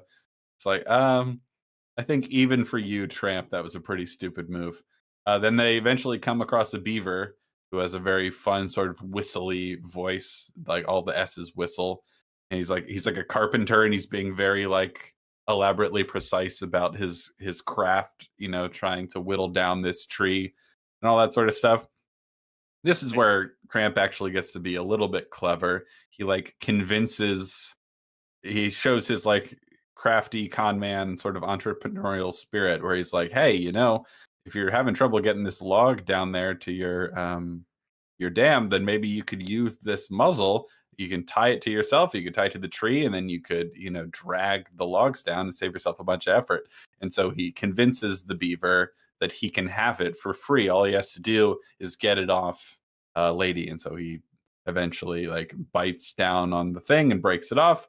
And then a rather wacky little comedic action little set piece where the beaver like ties the log to his head, and then he tries to drag it down, and of course he goes tumbling and sailing through the air and finally lands in the water, and it lands perfectly where he needs it to block and complete the dam. It's a Yeah.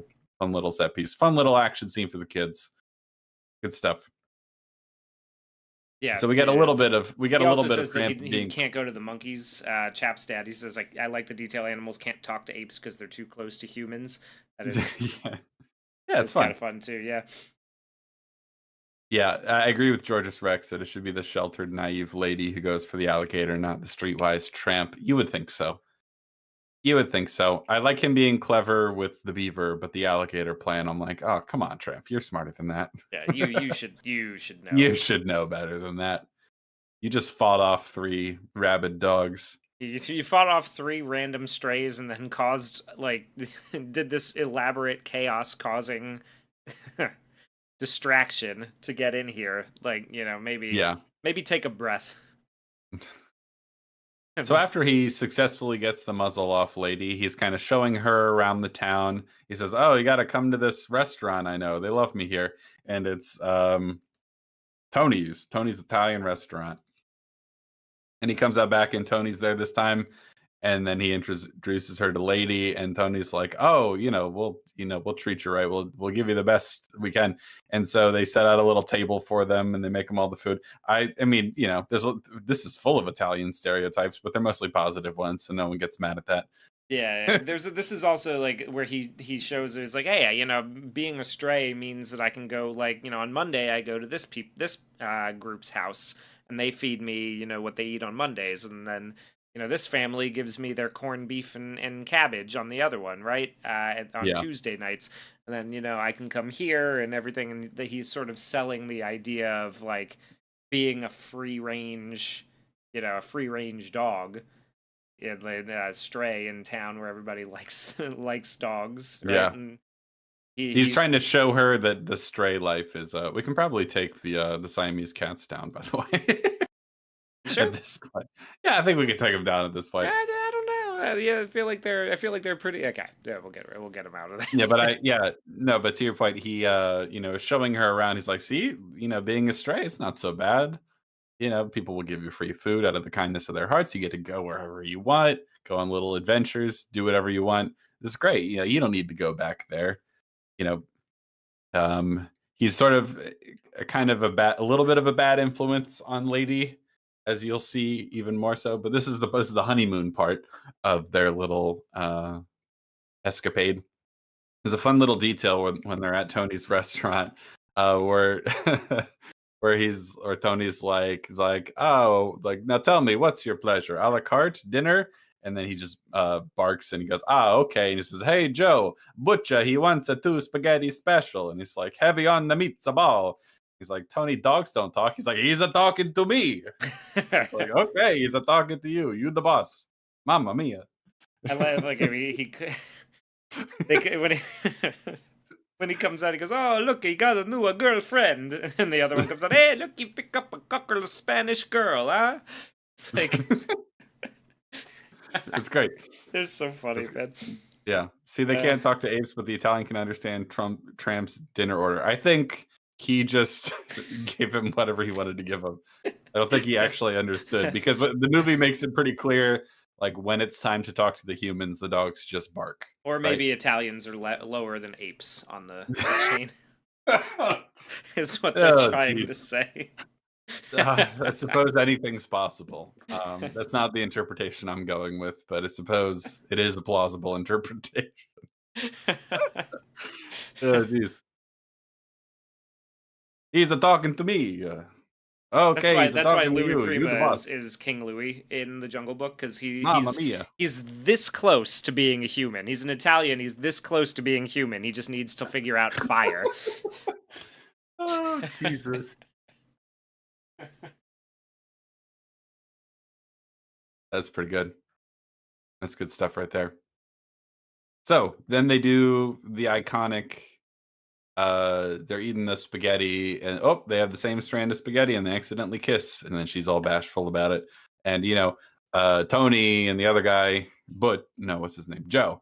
Tony and Joe come out and Tony's got the accordion and he's singing a very, very Italian version of the Bella Notte song. For this is the night, it's a beautiful night, and they call it Beautiful Night. Yeah, you get it. You get the idea. Yeah, And yeah, I love and that then the song. chorus kind of comes in and takes over because the song is getting too Italian, and we can't have that.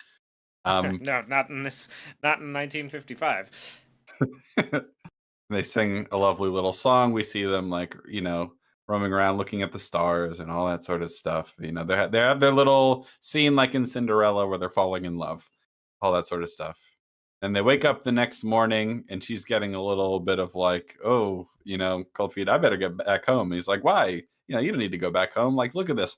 And they look out over the sun rising over the small, town and everything like that. It's like, but look beyond the town, all the hills and everything out there. The whole world is ours. Why go back to your leash and your yard and your house when you can, live like me and we can go anywhere? And she's like, sorry, I should get back. And I like that she says, who's going to protect the baby?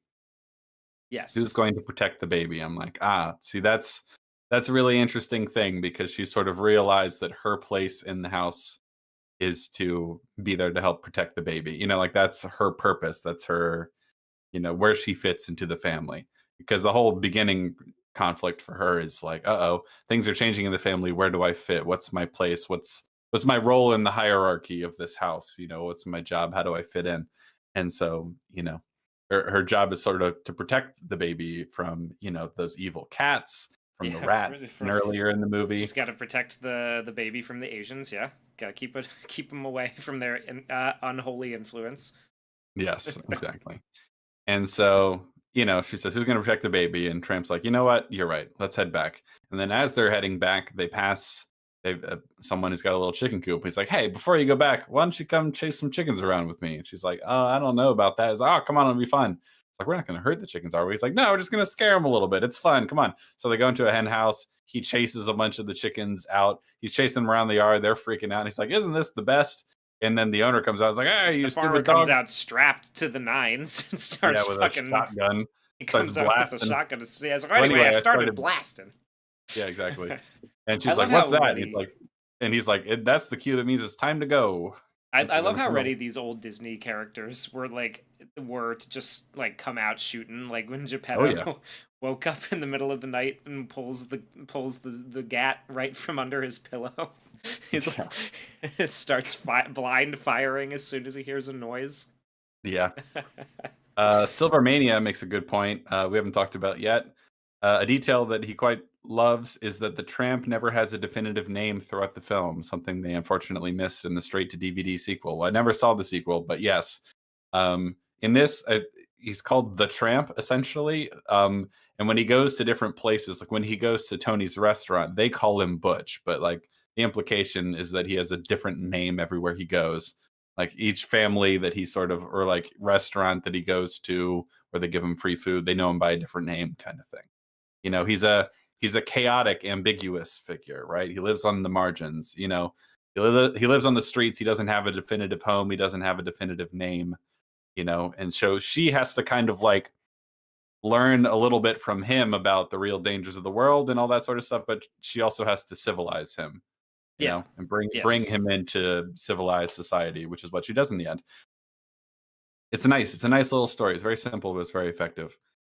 And Yeah. so they're It running away. follows the classic fairy tale Oh, structure, absolutely, it like, does. which Yeah, is but it does it in a very unique way, especially like it doesn't stick to fairy tale imagery, which is something that I think is really nice about like it's one of the first I would say that doesn't have too much. One of the Disney's first doesn't have as much of the fairy tale imagery as the others, right? It's like very original.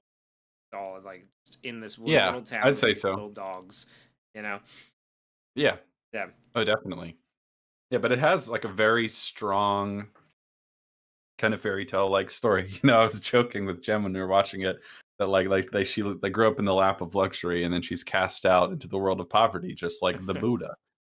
Um, but anyway, Just like the so Buddha or the Frankenstein monster from Poor Things. exactly. Um, Tramp would get a name once he gets a collar, presumably. I don't know if they just eventually just name him Tramp. I don't remember if that's said. I don't think they definitively give him one. Do they I don't at the no, I very don't end? remember them. I don't remember them giving him a name. Let's see if they do at the very very end. I've got No, they the don't. They don't give him one. They don't I've give him got one. the No. scene of like the Sarah McLachlan commercial of all the dogs crying in the pound. Like comes in. Oh, I can't wait to talk about that. So, as they're running away from the farmer, the chicken owner who's shooting at them with a shotgun, she gets picked up by the dog catcher, and now Dude, Tramp is yeah, sort of pro lasso having. move right there. Oh yeah, very strong lasso move, and he's sort of having to realize I endangered her and I got her caught. Now I have to go save her. Now we're at the pound before Lady shows up, and there's an English bulldog and a Russian dog and a Mexican dog, and the brown one. I don't remember what he is, but they're singing a little like Peg, barber shop. just throw a dart at South America. Is that what he is? No, no, I'm just he's Yeah. brown, so I just Oh, I see. Um, so the dogs in the pound sing a little barbershop quartet song, but like in dog howling. And it's like a full song, and it's like really kind of like pitchy and obnoxious in the best way. This is my favorite bit of the movie. I loved this so much. It's hysterical and like really funny to listen to because like they're howling and there's a certain amount of like discordant dog howling, but there's also clearly a tune that's supposed to be in there as well. And they're like kind of doing barbershop harmonies, but while howling at the same time, and it's like just like the funniest like riding of the line between like pleasant and unpleasant sound. There's something about it that I find really really funny. How did It turns out react to this bit? I think he left the room. He just does that. He's just like, I'm not hanging out with you guys anymore. I'm gonna go hang out in the other room. It's like, okay, bye, see ya. Anyway, he was gone by that point. He sorry, the song that they're singing, it was hard to find, but it because there is a tune they're singing. It's called Home Sweet Home, which is like an old song written for an opera in like 1826. So by this time it would have been maybe an old standard, Oh, you gotcha. know, that certain barbershop quartets would know and stuff like that. So they are howling a song in there, but it's very sort of rough around the edges, no pun intended. It's really funny. It's good stuff. We like it. It's like the perfect balance of obnoxious. And so after they sing their little song, Lady is eventually brought in and introduced to all the other people in the pound, all the different characters. And one of the main things she learns here from oh god, what's her name? What's the name of the dog that like used to run with Tramp? Oh, I do. The one that sings the song about I don't remember her name. I'm gonna find Uh, it. It is what is it? Peg. Peg. I Okay. believe the dog's name is Peg. She's like one of the only ones besides the Italian guy who has a song in the Yeah. movie. Like oh, and Lady, she has hers. Yeah. Yeah. Yes, her name is Peg because I don't know why, but like Peggy Lee voices a number of characters in this movie, and she also helped write a lot of these songs. She does the Peggy Lee does the voice of Darling, Psy, and Am, and also Peg. Yes, Peg the Pekingese. So Yes. a Pekingese with a Brooklyn accent. Hmm. We got a She's Brooklyn kind of like, accent in there. We've got apparently the little brown one in the middle, who's singing the song. He's a dachshund, so he's got a German accent. So we've got an English, a German, a Mexican, and a Russian, and then a mhm, Brooklyn like hooker type. bluesy type. Yeah. Yeah. Um, I like there's a fun so at one point they're like basically what Lady learns in this scene is that Tramp has, he's been around the block, if you know what I mean. He's been with many other ladies before. He's a ladies' man. Pun not intended. Um, but she's singing a little song about the tramp, and how he's never been caught and he's, been with every lady. There's a funny little bit where the Mexican dog, like they're talking about all the girls he's been with before. It's like, so let's see, there's been Lulu, and someone else says, yeah, and Trixie and Fifi. And then the Mexican one says, and my sister, Rosita Chiquita Juanita Chihuahua, which is great. Love that. Um, and so Lady is, sort of horrified to learn that, he's done this with other girls before, and now he's gotten her caught at the pound where maybe she's gonna end up being killed. Oh no. Yeah, What a well, she's got the collar, so he goes to call immediately, to get her Yeah. out. Yeah, but I mean she sort of sees the horrors of like Yeah, what because like immediately when they tell her that's your passport to freedom, they show the shadow of one of the dogs being led off by the catcher through the one-way door that says "keep out." Like walk in the green mile, and it is green. The shot is like the hallway is done up in this like in the like the Maleficent or the Evil Queen green color from Snow White.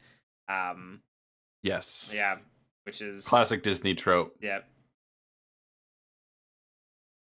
And immediately that prompts like the German one to start digging, trying to tunnel out. Yeah. As George Rex here has pointed out in the chat, the lyrics to the song that they're howling are actually pretty fitting for the movie. Um, the quote that he points out is that be it ever so humble, there's no place like home. Yeah, They're singing a sad, forlorn song about how much they miss their home. It might not have been the best, but it's better than the pound, that's for sure. And considering what we're learning here is the dark side of what it means to be a tramp, what it means to be a dog without a home, a dog without an owner and a master and a yeah, leash and a yard and a house and all that sort of stuff. And so she's like, "Oh, this is terrible. This isn't good at all. This is, the dark underbelly of, the, fantastical life that Tramp pretends to be living and wants her to live with him, And so very, they're of course they're all sad and they're singing about how much they miss having a home. And so she's desperate to get back home. And eventually, because she does have a caller, they call her owner and then she gets sent back home. But she's like, she's pretty sad. She's pretty depressed. Now she's out in a crappy little doghouse because Aunt Sarah's still there and she doesn't want her back in the house and all that sort of stuff. Jock and Trusty come by to try and cheer her up, but she's like, I don't want to talk about that horrible place, the pound or anything like that. And she's sad. And actually, it's kind of weird. They're there to ask her to marry them at the same time.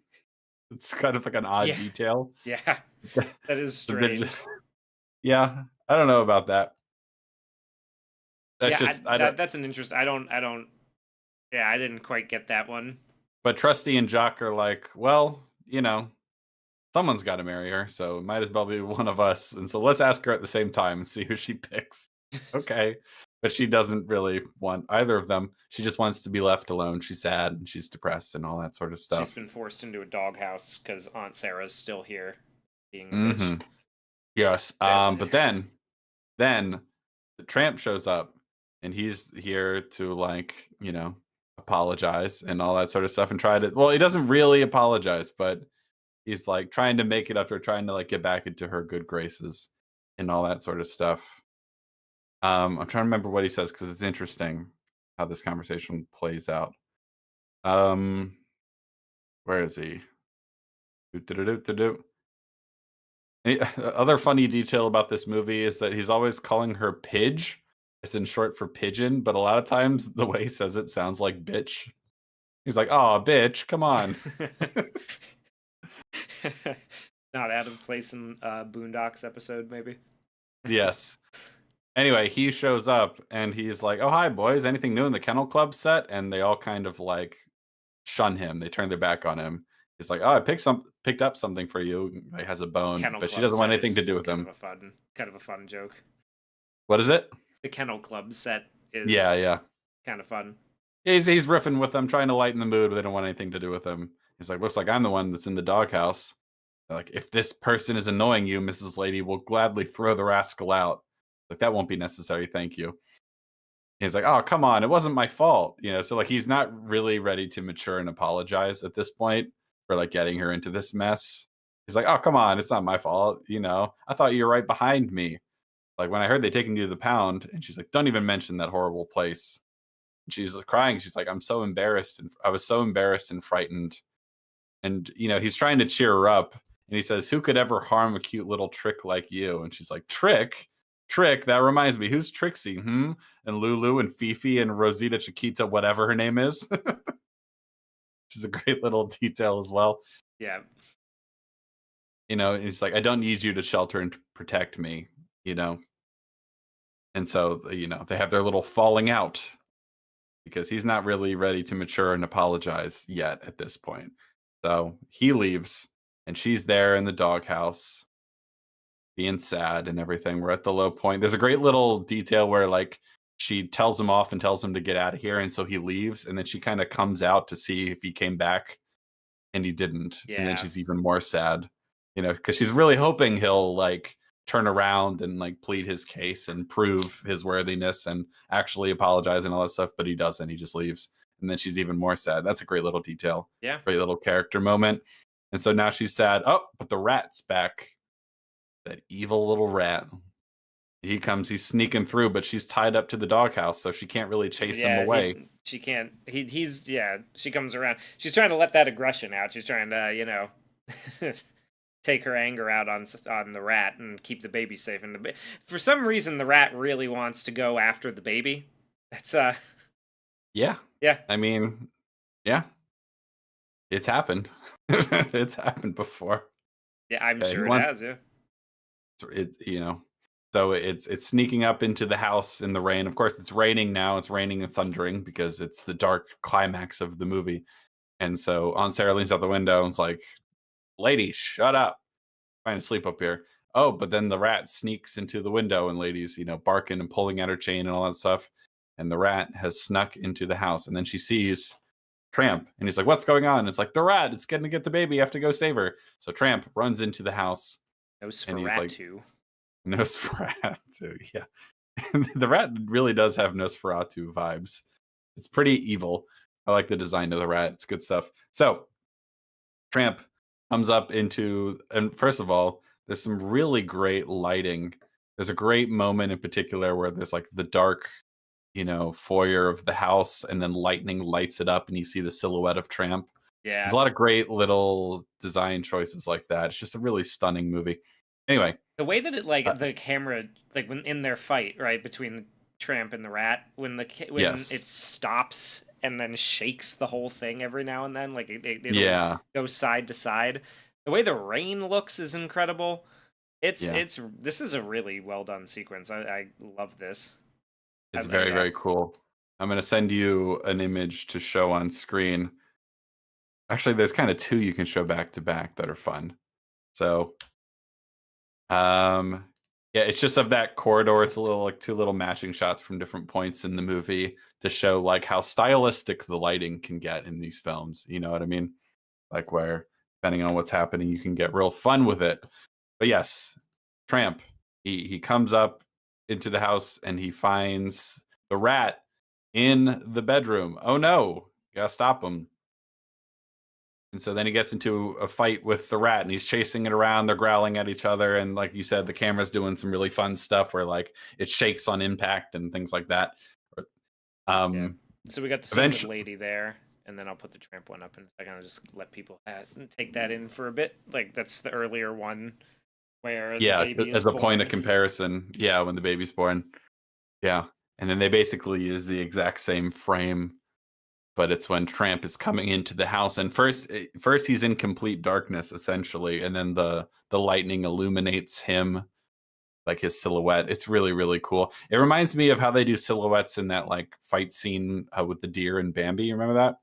Yeah, yeah, that's pretty cool. That like Dude, cool I sort of like rim light. love this like the style like when like when with Tramp sneaking in at the end, like when he goes in he's going in to fight the rat. I love that the way it looks. Yeah. It's so it looks so fucking good. That's such a cool image, man. It's Yeah. so stark and awesome looking. Anyway, so And then he's he's fighting the descending rat. into the underworld to fight Kind of. to fight the demon. Well, it's interesting that it's an ascent, right? It's in the darkness, right? Yeah. And obviously, Well, but it is, it is an ascent in a way for him, right? Like it is him yes, like taking on a responsibility. He's making up for his actions, to Lady yes, by, doing something wholesome and and good heroic. and heroic. And that is Um also like, as the movie posits it, like the proper place for a dog in the household, right? Is to be like a protector. You know what I mean? To yeah. like, among other things, to like guard the house and protect the baby and stuff like that. So he has to come into the house, which he hasn't done in ages, right? To like, this is going to be his new home. And so he has to like ascend into the home and to like, the place where the most valuable thing is and defend it from this horrible monster that's trying to kill it and sort of prove himself and redeem himself. It's great. So Lady eventually Georgius like, Rex says, of course we now know demons come from above. uh, yeah, oh we do know god. that, don't we? Granny's peach tea. Yeah, so Lady eventually kind of like breaks out of her collar and the chain comes running into the room. And at one point, in the chaos of the fight, Tramp accidentally knocks over the crib. Um, Not on purpose, but is trying to protect it from the rat, and that sends the crib over, and he's knocking over a bunch of stuff. Eventually, this wakes up Aunt Sarah, who takes, I would say, quite a while to notice all the commotion, but eventually she does. And Aunt Sarah's probably loaded. yeah, She's been hitting on the bottle. barbiturates and whatever else. Yeah. Um, She brought her so cats to house sit. Like she brought all kinds of drugs and I'm degenerate sure she things to did. fuck around On with. Sarah's peach tea. Yeah, there you go. So Tramp manages to kill the rat. He sort of like goes behind. We don't see him literally kill it because this is a We do nice get a family. nice satisfying shot of him ripping it off of the crib and shaking it around a little bit though. Yeah. That is nice. Ultimately, the chaos kind of settles when he's behind like a chair in the curtain, and he kind of comes out, and it's sort of he's injured himself. He's kind of not putting his weight on one of his paws, but like he's managed to kill the rat, and he's licking his paw and all that sort of stuff. But then Aunt Sarah comes into the room. It's like, oh my God, you dogs obviously did this. She didn't see the rat. She didn't see any of the commotion. She's like, Yeah, she understands nothing about dogs. of course. Because Yes. she's a And shitty cat person. yeah, exactly. Exactly. And so she, calls the pound to come pick up Tramp and then puts Lady in the basement all alone by herself. It's very sad. Um, Eventually, the dog catcher will come by the house to pick up Tramp. But in the meantime, it's late at night, but uh, uh, Jim Deere and Darling have come home from their trip wherever they went. And so, they're making their way home and they see the dog catcher in front of their house and they're like, what the hell is this? What's going on? He's like, sorry, I just had to catch a stray. And like, there's a stray in the house. He's like, and he says something about like, I think it was going after the baby. And it's like, oh my God, the baby. So they run inside. They're like, what happened? Is everything okay? And Sarah gives her version of events. And they're like, they don't really believe her. They're like, Lady wouldn't do that. What are you talking about? What are you talking And about, so, you drunk bitch? Yeah. This is why we Yeah. should never have trusted you. This is why your husband left. But eventually she's barking, she's trying to lead them upstairs, and I'm like, what is it, lady? And so they go all the way upstairs, and then she shows them to the dead rat behind the chair. And they're like, oh my gosh, she was just trying to protect the baby from the rat like a good dog would. Like, shut up, Sarah, you don't know what you're talking about. Meanwhile, um well, when they first realized that Tramp was in the house and maybe threatened the baby, Jock, the Scottish Terrier, and Trusty are like, oh man, I know I didn't trust him, but I didn't think he'd go after a baby. And then as soon as it's revealed that actually it was a rat and he was there to help, immediately Jack goes, I misjudged him pretty badly. And then they're like, oh, I guess we better go save him from the pound. So they have to go run. And there's a nice little detail here. It's obviously they could have overlooked something like this, but just in terms of fleshing out all these little characters, it's after a rainstorm, right? And they're trying to track the dog catcher's like little carriage, his little car, um, on the way to the pound, and all they really have is Trusty's nose to rely on. And Jock's a little worried because he can't really smell anymore. And Jock's like, "Oh dear, we're never going to find him at this rate." And at one point, he's like, "I think it's time to admit that you lost your sense of smell." And Trusty just goes, "Hmm," and just keeps trying to smell anyway. He's like, "I'm not acknowledging that." He just keeps trying to smell, and eventually he picks up a scent again. And much to Jock's surprise, and they keep chasing, and eventually Trusty is old reliable. He leads them to the pound, and then there they can, well, actually not to the pound, to the carriage as it drives to the pound, and they manage to sort of attack the carriage and scare the horses, sending the the carriage careening over. At which point, Lady arrives and they can try to break Tramp out, but this is the only part of the movie I would really have any major criticisms of. So they managed to stop the dog catcher, right? And they knock it over. And then it looks like Trusty was injured in It looks like in the he was crash. killed, actually. Yeah, it looks like he was killed. And then Jock is crying, he starts howling, it starts raining again. And flash forward to Flash forward to the end, Tramp's all settled in. They've got 4 puppies. They got a new collar. They have 4 puppies. One of them looks like him, and 3 of them look like her. And the baby's there, and he's shaking his little rattle in Tramp's face. Tramp's got a collar now because he's part of the family. He's a made man, and everything's happy. And they're getting their picture taken, all sorts of fun stuff like that. And it's like, hey, look, your friends are here.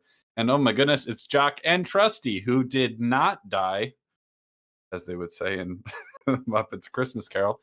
It turns out that he lived. And then basically we just kind of like cut to the end and everything is happy. We do the little gag. We talk about the collars and everything like that. There's some fun little gags where the little puppies are like tearing at like a thread in Jock's little Scottish plaid sweater, and it's like unraveling it and stuff like that. Fun little cutesy kid stuff.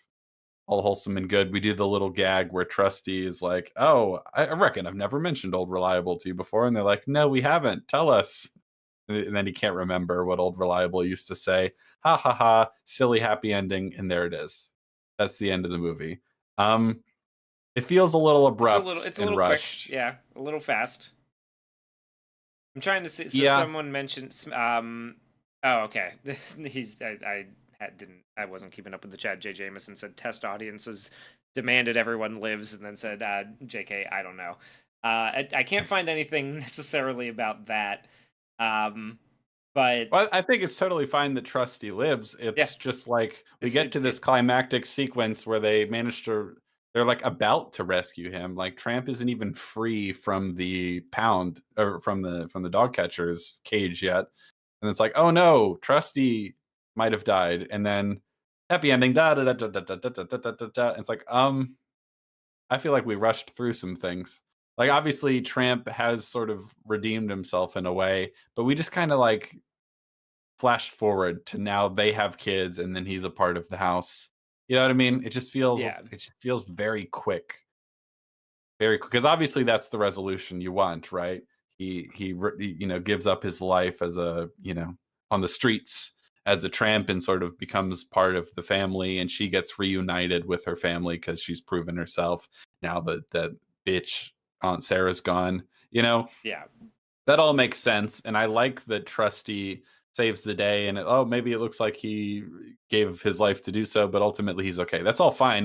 It just feels very rushed because then the movie's basically over, and I feel like there's an important little character beat that has to happen with him. Like, I kind of want, I kind of want to see the scene of Tramp deciding that he like ladies asking if he wants to stay with them, and he says yes. You know what I Yeah, mean? that would be a nice. That would be nice to have included. I think, to get that moment, it would have been good. Yeah, I want to see him make that Yeah, decision. I don't think there's anything wrong with where it ends. I think it's a natural ending, like the Sure. resolution. I think we jump from we jump from the climax immediately into the epilogue. Not even into Yeah. this isn't like falling action or like Yes. this is an epilogue, you know. So yeah, we could have had a little bit more of the incorporating the lessons into the Yeah. life and I into want the to see character. him like yeah, because essentially they get married and have kids at the end. Yeah, Essentially, they're dogs, but you know what I mean.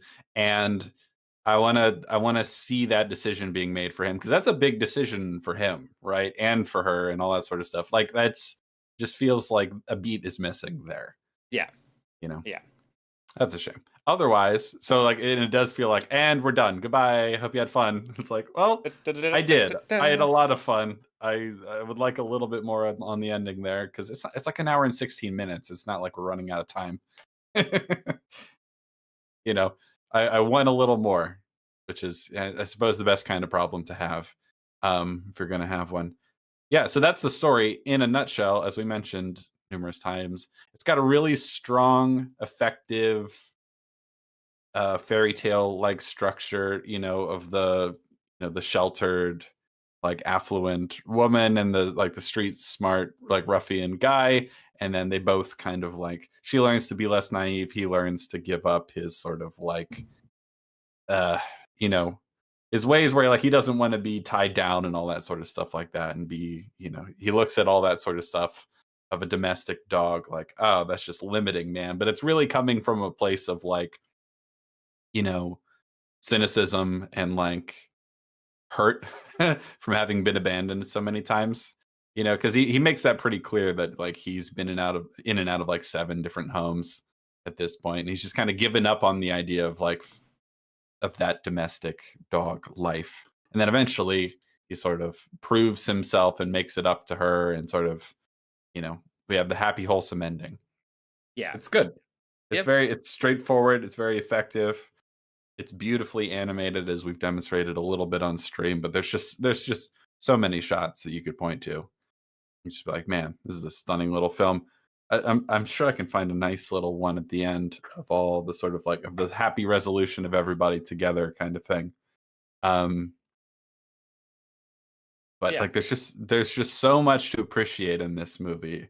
Very It's yeah, simple, very effective story, very beautifully animated, great songs, great characters. It's really quick. It's really a well really easy, rounded. breezy Yeah, watch. nice, nice, easy watch. A couple interesting things about it. So, because it was the first one released in CinemaScope, they did have problems with distribution because not all theaters at the time had the capability to show CinemaScope.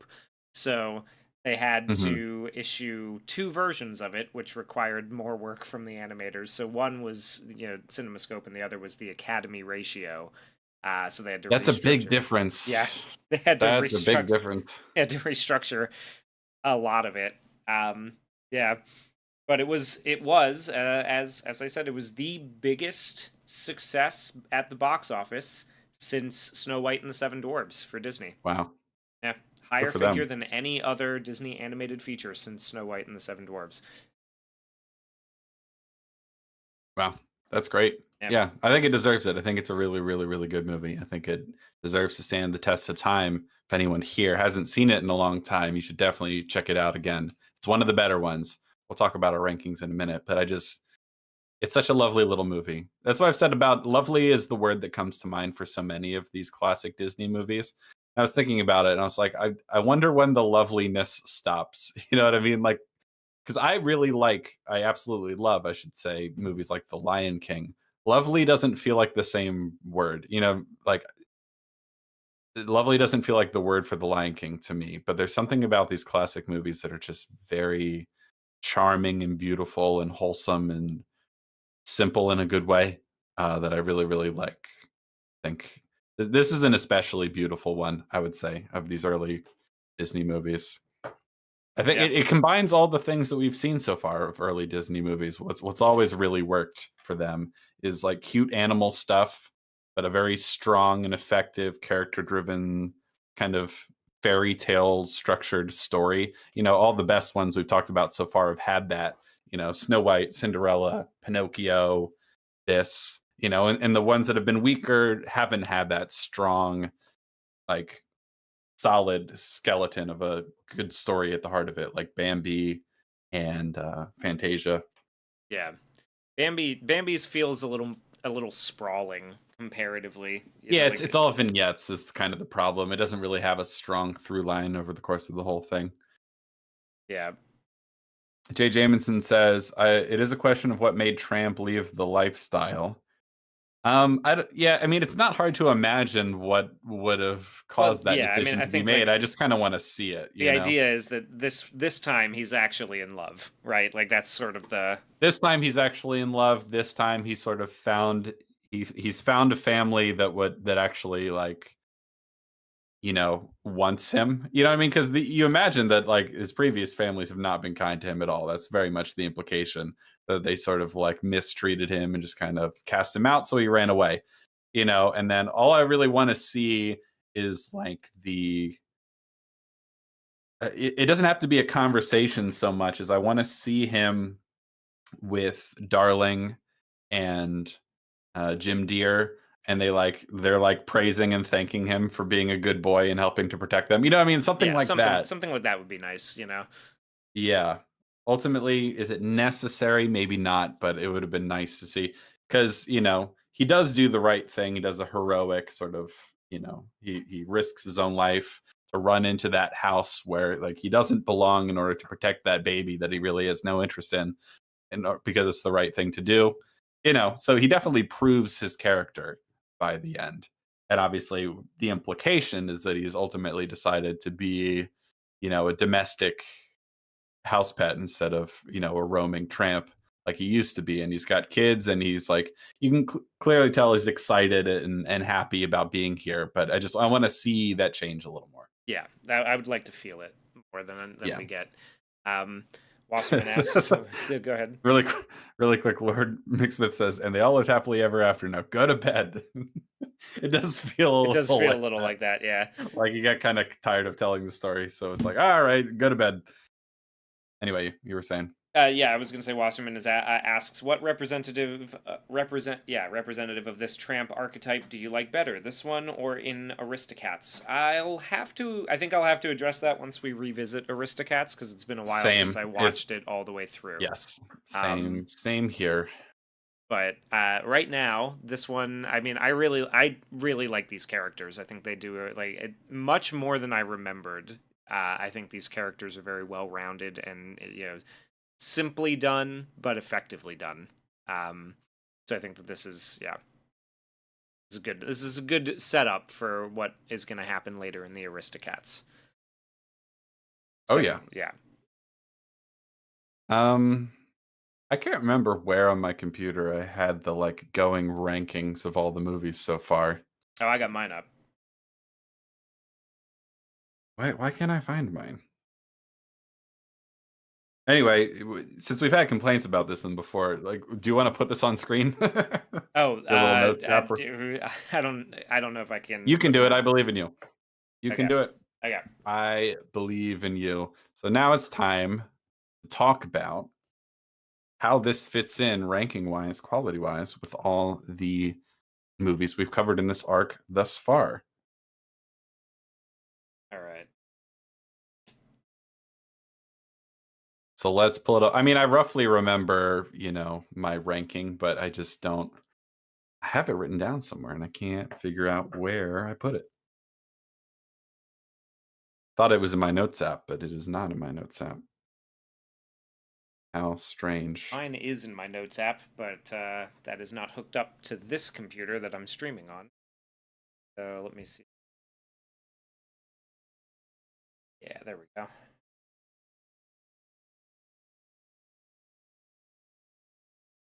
Transcribe that.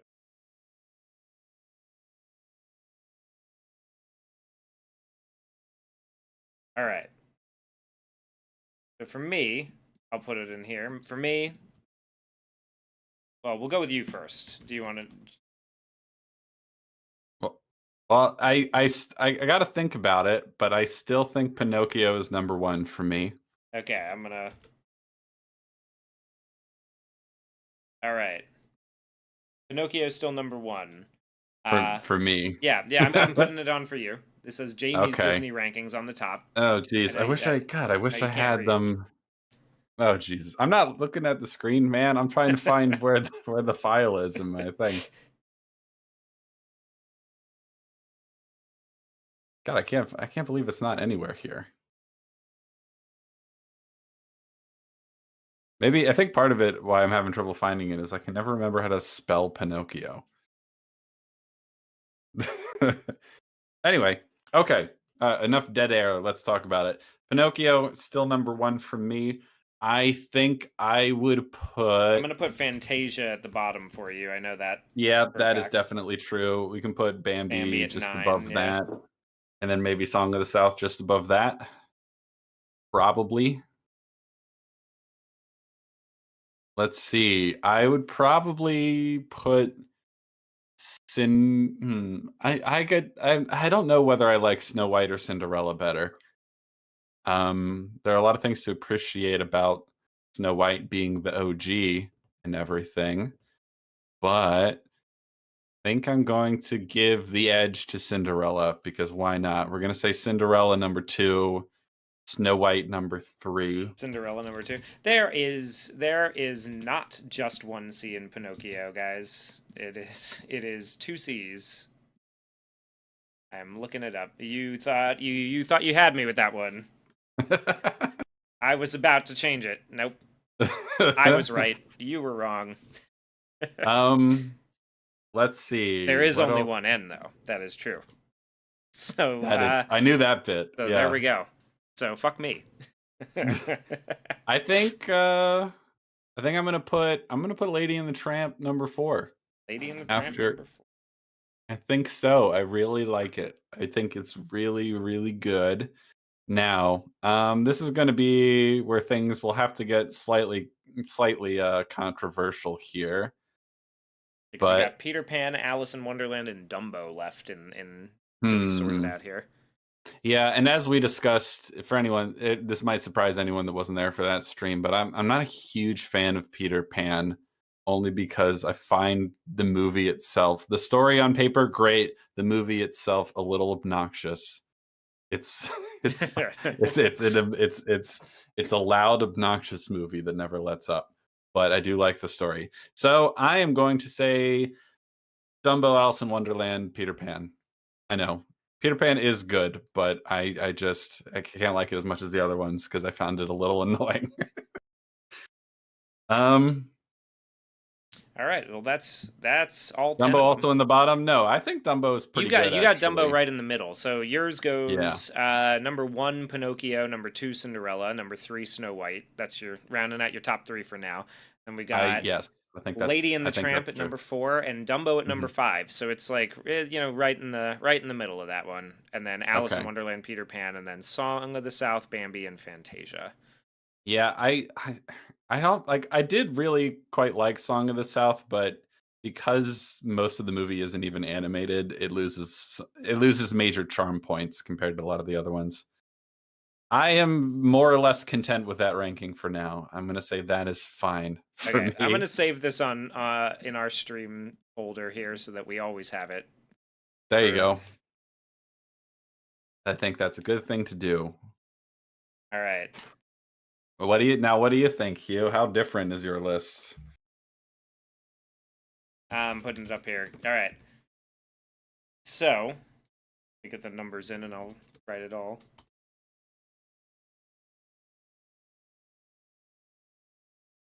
Zippity Doo Dah is such a good song, man. Right.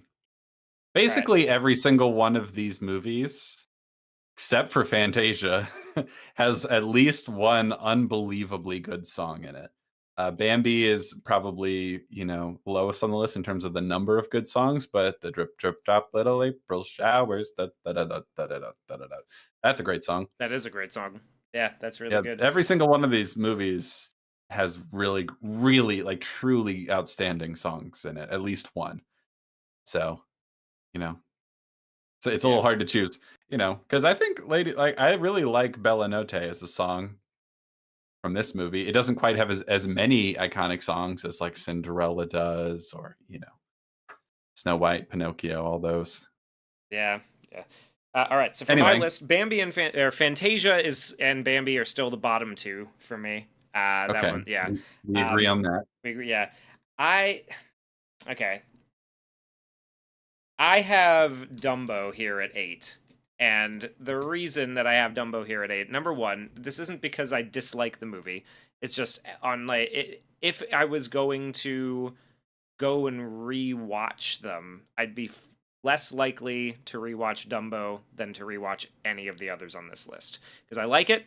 It's just not one of those ones that I'm like, yeah, let's go in for that. That story really appeals to me right now. Like it's not one of those ones that's gonna like come back for me that way.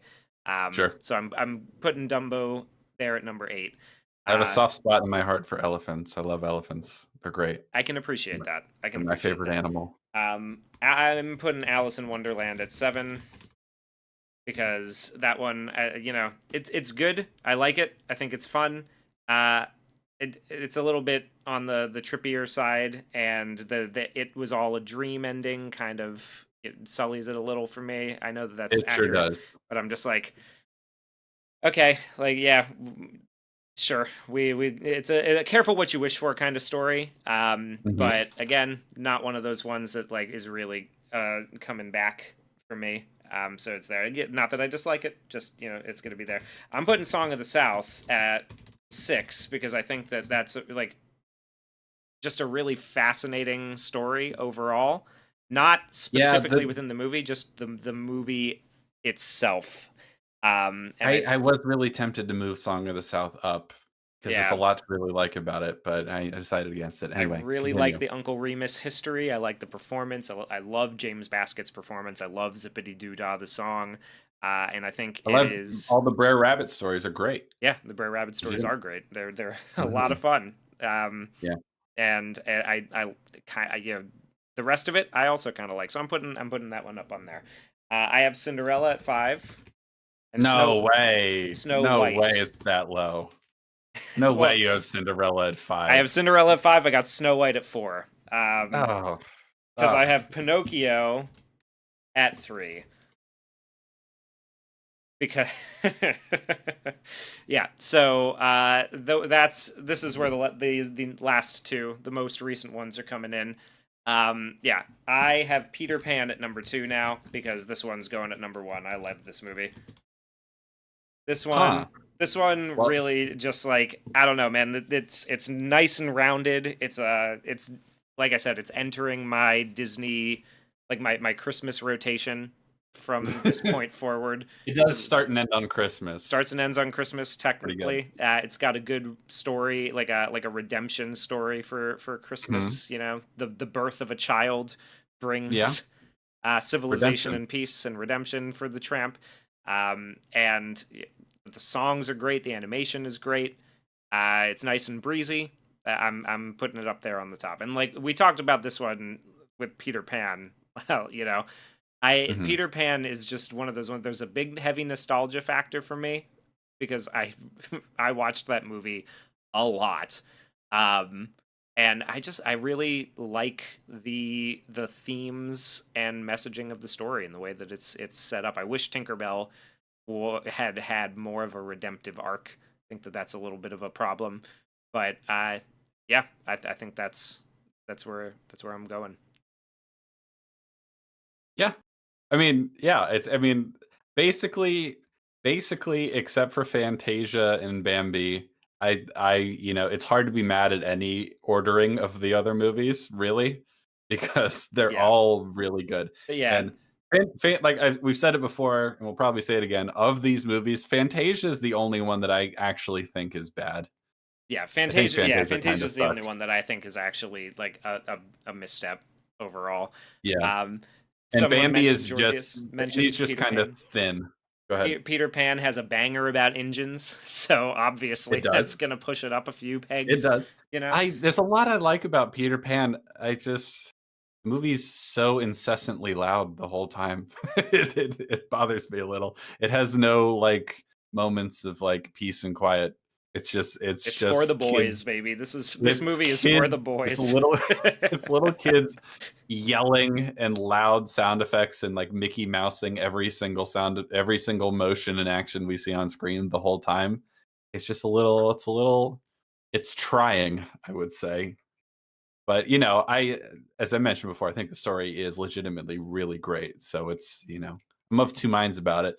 But basically, yeah, other than Fantasia, which I think is actively not good, and Bambi, which is just, it's just thin. It's thin. There's not a lot of story there. Thin and a bit misanthropic. You know, I think that's in the yeah. A little bit, just by implication. But every single other one of these movies is good to amazing, I would Yes, say. You yeah. know, and Ooh, we got some spicy I takes groaned. regarding Sleeping Beauty in our chat already. This is fun. Oh, about how they're good, or Sleeping Beauty's There's good or bad? there are those I haven't seen them advocating yet. they're advocating for it and those Mhm. advocating against it. Yeah, it's Yeah, either yeah. This is gonna I be groaned a little bit when you put Cinderella so low. It's just a gut reaction. I can't help it. Because I think Cinderella is like one of the most like it is to my mind the like classic Disney movie like par excellence. I mean, it's the perfect encapsulation for me I of what can a classic Disney movie is. Obviously, Snow White, it's the OG, right? And it's amazing. Like it's actually like fantastic. But I feel like Cinderella is just like, we were cooking in every department here. I just feel like it has all the things that makes an old-fashioned Disney movie good all in one. It's classic fairy tale story. It's about love and all that sort of stuff. It's got great music. It's got fun, cutesy animals doing cutesy things. It's great. I feel like it does a lot of justice to the original fairy tale as well, which is always nice. But yeah, I mean, couple people that Chief 8 says drunk elephant way over screaming kids fighting pirates. You know what? That's fair. That's fair that's your opinion. I understand. I agree. I agree I with them. understand why. I am more of a drunk kid screaming kids fighting pirates than a drunk elephants kind of guy. That's just the yeah. Yeah. Yeah. And Muggy asks, how is Bambi misanthropic? We covered that on our stream about it a little bit. The movie itself, not so much, like not as It's much. There's an implication that everything in nature lives, as Georges Rex says, Yeah. everything lives in perfect peace and harmony until the evil hunter came along Yeah. and ruined everything. And it's more by implication than anything overt. Yeah, Um, but people do take that away from it. I mean, we talked about yes. how Man from Bambi is ranked as one of the top cinematic villains of all time by a lot of, I think by AFI, the American Film Institute. Yeah, that's really dumb, I should say. Which, yeah, it's like so like a lot of people are taking that away from it. That like, you know, humanity is the villain of Bambi. And in Lady and the Tramp, I think it does a much better job of exploring man's relationship with animals, although it's specifically with dogs, I guess. So Yeah, it's hard to be mad really about any of these rankings. I'm a little surprised you put Lady and the Tramp at number one. I don't disagree really, but it's like, I wouldn't have expected that from you is probably what I would say. yeah, no, I think overall this one just like really does it for me. It's a very Yeah. well-rounded story, a good love story, good hero's journey on Tramp's part and on Lady's part a little bit, right? Like it's got Oh, but both yeah. aspects. So yeah, it incorporates fairy She tale kind of imagery. sorry, she kind of goes on a discovery of like how rough the world can be and how good she has it. You know what I mean? But also she has a journey of sort of discovery of like her place in the home, and also she's got her little story about civilizing Tramp. You know what I mean? And sort of bringing him into the civilized world, kind of thing. Yeah. Helping to redeem him as well, which is good. Yeah. So yeah, I totally agree. Great stuff. It does a really good job of incorporating a lot of fairy tale aspects into a more original sort, like into a different format, right? So in a way that it's like it shows that it understands it, but that it doesn't use, kings and princesses and all that. It's just Yeah. it's dogs in a little Mhm. town in America, and I Yeah. I really I really appreciate that Oh, creativity. absolutely. So Yeah. And someone asked earlier, like Pinocchio's still number one. Yeah, for me, Pinocchio is still it's still undefeated for me. I just think in terms of its like message and story and like hero's journey, like structure, Pinocchio also feels like it's for the boys, like Peter Pan in that regard. You yes, know, yes. Cinderella, Snow White, those are for the girls, and they're really good. But Pinocchio is a great story, coming of age story. It's got all the sort of heroic mythic archetypes in it, and I like that. And it's got some legitimately scary stuff, which I always appreciate in a good children's movie. Yeah, Pinocchio is still number one for me, Yeah, baby. I do appreciate Geppetto coming out strapped, waking up in the middle of the night and coming out blasting. George's Rex. The Song of the South is for the blacks. Listen, Song of the South is legitimately really good, and I won't be convinced that woke is actually dead until Song of the South is back on Disney Plus. That's what I have to say about that. Yeah, I and won't. you know what? It deserves to be. I still like. It is a shame that that movie is largely unavailable for people to watch because of the idea that it is just undeniably and unforgivably racist. I Mhm. do not agree. I I think that disagree. I you should watch disagree, it Gary. yourself. I You should disagree. learn about the history of it, and if you still think that, then you're still wrong. But that's fine. Like,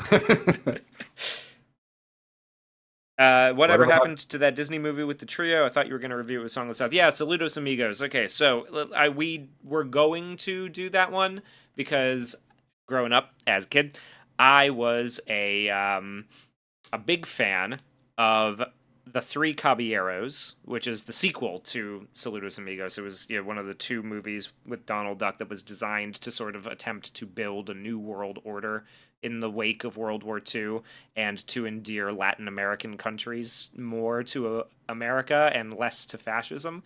It was Disney's sort of idea was like, if we get a little cartoon duck in there, then maybe they won't be Nazis. That'd be great, wouldn't it? Wouldn't it be fun? The reason that I decided we weren't going to cover that is because it's not really a movie.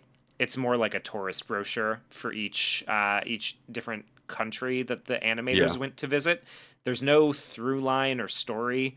It's a bunch of individual little vignettes that feel like they feel like they wouldn't be out of place before a feature or before a newsreel if you're in the 1940s, but it's a little bit there's not much to grab onto or talk about.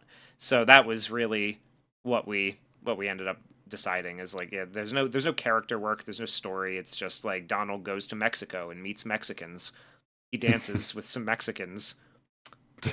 Then he's in Argentina, and Goofy's in Argentina with the Cowboys, and he's doing yeah. cowboy shit.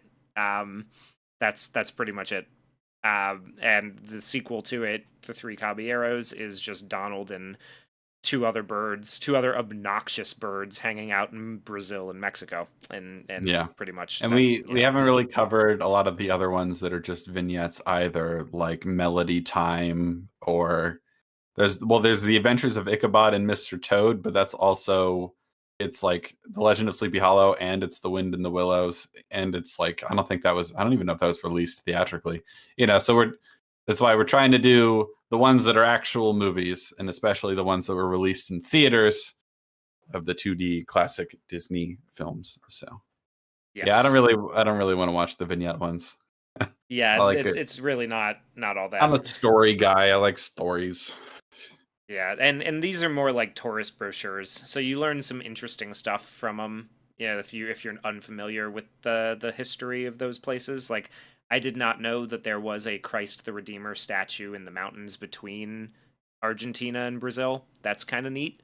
But other than that, and they got some good footage of it, but it doesn't play into a story or anything. It's more just like something that you might have played in schools back in the 60s or Yeah. 70s if you were trying to teach Teacher people didn't about feel like world teaching history. today. Yeah. Yeah. So you can go watch it if you're interested in that. There's not much to talk about though, Yeah. unfortunately.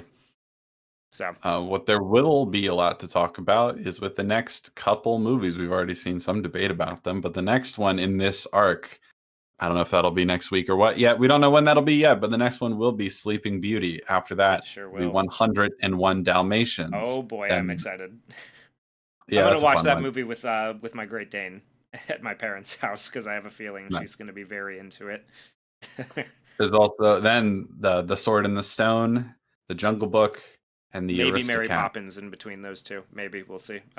Maybe Mary I'm Poppins between working those on two. convincing Maybe. him. Chat.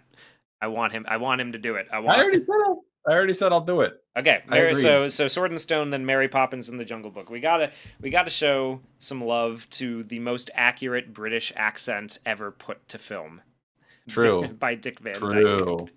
Yeah, what a legend. Representation matters, guys. So we'll cover that movie. A friend of mine and I rented a Disney sing-along vid as a meme in our early teens. We rewatched Three Caballeros theme multiple times, laughing hysterically. Donald trying to harmonize was hilarious. Yeah, That I don't is, think I yeah. ever saw the Three I mean, yeah, Caballeros. it's fun. I used to love that. It especially by the end though, it kind of just turns into like a wonky like acid trip Fantasia thing, you know. Hmm. And yeah, it's Jay it's kind Jameson of says, cool. "Isn't Sleeping Beauty on the list?" Yeah, I said Sleeping Beauty. Yeah, That's next, Sleeping Beauty baby. is next. It sure is. That was the follow up to Lady and the Tramp, and we'll talk about Mhm. that when we get to it. I have a lot of thoughts. I found that one very interesting because again, I watched these back to back. So I haven't seen it in ages. I'm excited to see it because I like the fairy tale ones. So yes, we'll see how that goes. and Once Upon a Dream is a banger, absolute banger. There's so many bangers, man. There's just so many. All the music, every time. Yeah, and I mean this, Sleeping Beauty, Don Bluth's introduction to Disney Studios, and then he leaves right afterward. He's like, "Nah, fuck it, I'm out." Comes How back can for you watch the such a problematic movie? Which one is that? which one are we talking about? Talking about Song of the South? What are we talking about Yeah, hold on, here? wait, which one? I guess there's some options. Look, Anyway, in order to break into my top three on this chart, there needs to be at least a little bit of racism. So that's why Song of the South is so low. It's because it's just not not there. enough racism. Not enough Yeah. racism. Peter Pan, number two. Well, actually, if I was going with racism depictions, Peter Pan would be number one. That's Yeah. the best. The goated. What made the red man red? You know what I was wondering is what the last Disney movie to use the sort of 3-strip Technicolor process was. Oh, that's a good question, actually. I'm gonna look it up right now because these have all been Technicolor so far. The last animated feature film in Technicolor was The Rescuers. Oh, yeah, there we go. That would be the start. So The Rescuers is another Don Bluth. Okay. That's a big one from him, I think. And that is considered to be the last of the Bronze Age Disney movies. 77. Okay. So that was the last one they did on 3-strip Technicolor. Yeah. Maybe Interesting. that's interesting. Maybe I wonder if that the shift in process has something to do with why the Dark Age kind of descends upon them. It's interesting I because don't like know. I suppose immediately we'll after find is out the when we Fox get and the there. Hound, and that's considered to be the first in the Dark Ages of them. I love calling them the Dark Ages. It's so dramatic. Yeah. I can't tell if I sometimes people have said things like, "Oh, it's called the Dark Age because the stories are darker," and then other times it's like, "Oh, because it's a time that we wish we didn't remember about." I'm like, "Wait, what? We what's the what is the actual distinguishing factor?" That prompted the whole and beginning on this Disney arc was going all the way through them and then deciding for myself whether or not the Dark Age Disney movies are actually worse. A thing at all. Yeah. Yeah. Someone asked in the chat, when does that begin and end? The Dark Side. 1981 is the beginning with The Fox and the Hound, and the ending is 1989 with The Little Mermaid. Well, I guess technically the last one is 1988, Oliver and Company. Although that feels very much like Oliver and Company feels like sort of the beginning of the Renaissance to me when Does I it? watch it sometimes. Yeah. I don't know. Well, I guess we'll find out when we get there, folks. These like gold age, silver age, dark age thing. Yeah. How much We is talked about it earlier that like the golden age, silver age distinction doesn't really have a clear break in it either. I feel like it doesn't make well a ton of sense. they call it a silver age because it's not the golden age. Yeah, The but this gold is sort of like the gold. This is where a lot of the best ones are, yeah. as I would argue. I feel like there's like a pre-war, post-war difference, but Yeah, well, yeah, it is like the Silver Age is like it starts at the end of World War II. The Gold Age ends at the beginning of World War II. So like that's sort of where they draw the line. Although like okay. I don't know how you would look at things like Cinderella and 101 Dalmatians and I like Alice in Wonderland and like Peter Pan and this Lady and the Tramp and be like, yeah, it's way worse than like the four that were in the Golden Age. Yeah. It's an odd classification. I think we might find something similar about the borders between the Dark Age and the Renaissance, etc. But yeah, I'm excited to keep watching these movies because except for Fantasia, I've liked all of them. So Yeah. See, this is I don't get it, man. Like, I can't be box office because Oliver and Company is a $31 million movie that makes $121 million at the box office. yeah, Like, that's crazy. Mm-hmm. So it can't just be that. Yeah, there's got to be something else. Well, I suppose we'll find out Yeah. next time on. Well, not the next time. A few times later on the Disney arc. Well, thank you Yes. all for. Thank you all for Did you have joining anything us. else you wanted to add about Lady and the Tramp, or any other things you wanted to randomly rant about? We haven't gone for that long today. If there were, what else is on your mind, Hugh? Got anything else? Wow. Let's keep the racism to a minimum, if you could. Well, in that case, no. In that case, we'll call it a day here. In that case, we'll call it a day. Thank you all for joining us for the super chats. We really appreciate those. I almost forgot a super chat. Oh my goodness, that would have been so bad. Sir Marhouse, thank you very much for the super chat. Says, love Sleeping Beauty. I don't know how to pronounce that. Ivine's Earl's backgrounds, I don't know how to say that at all, are insane. Yeah, well, we'll talk all about them because we've had some debate already about whether Sleeping Beauty is going to be more contentious than I expected, and for one, am looking forward to that. I think that's going to be. Yeah. Chief 8 says, what's this current age? Vanta Black? Yeah. No light escapes. No light, no beauty, no joy escapes. The singularity arc. The singularity era. Everything is being destroyed and collapsing in on itself. When are we going to watch Stephen King's proper version of The Shining? Never, if I can help it, but maybe eventually if I really feel like having a miserable time. When you know what, when the Epstein list is released, there you go. We'll celebrate. That's a promise. Take that to the bank. Yeah. When the Epstein tweet Stephen King and tell him we will praise his version of The Shining. Tell him if he does what he can behind the scenes to get the Epstein client list released, we will honor Stephen King by talking about his version of The Shining and giving it the respect, of course, that it is due. Yeah, absolutely. Everybody tweet him. Just be like, hey, we know you're on it. We You didn't have to blow that secret, but you did, and it's fine. It's fine. It's fine. We all kind of suspected anyway. It was a big It's a big hit. tell. Yeah, You kind overplayed of your hand, Steven. exactly. Yeah, so you can take that to the bank, fine folks in the chat. When the Epstein client list is revealed, we will talk about Stephen King's The Shining. Oh man. Fingers crossed on that, I suppose. Yeah, I didn't really have anything else to say about Lady and the Tramp. It's really good. It's worth a rewatch. Give it a watch if you haven't seen it in a while. And yeah, well, Miss Redhead says so never then, Hey, never say never. Never say never, all right? You got to have hope. It's punk rock to have hope. Yeah. That's not very punk rock of you to not have Yeah, hope it's like not very that. punk rock of you to Cynicism is have. not very punk rock. It's true. It's true. That's why Tramp had to learn not to be such a cynic by the end of the movie. Because he realized that, maybe having a settling collar down is the and real, having maybe settling having a down and family is the real punk having a rock. Right? 401k and a family is the real punk rock. Exactly.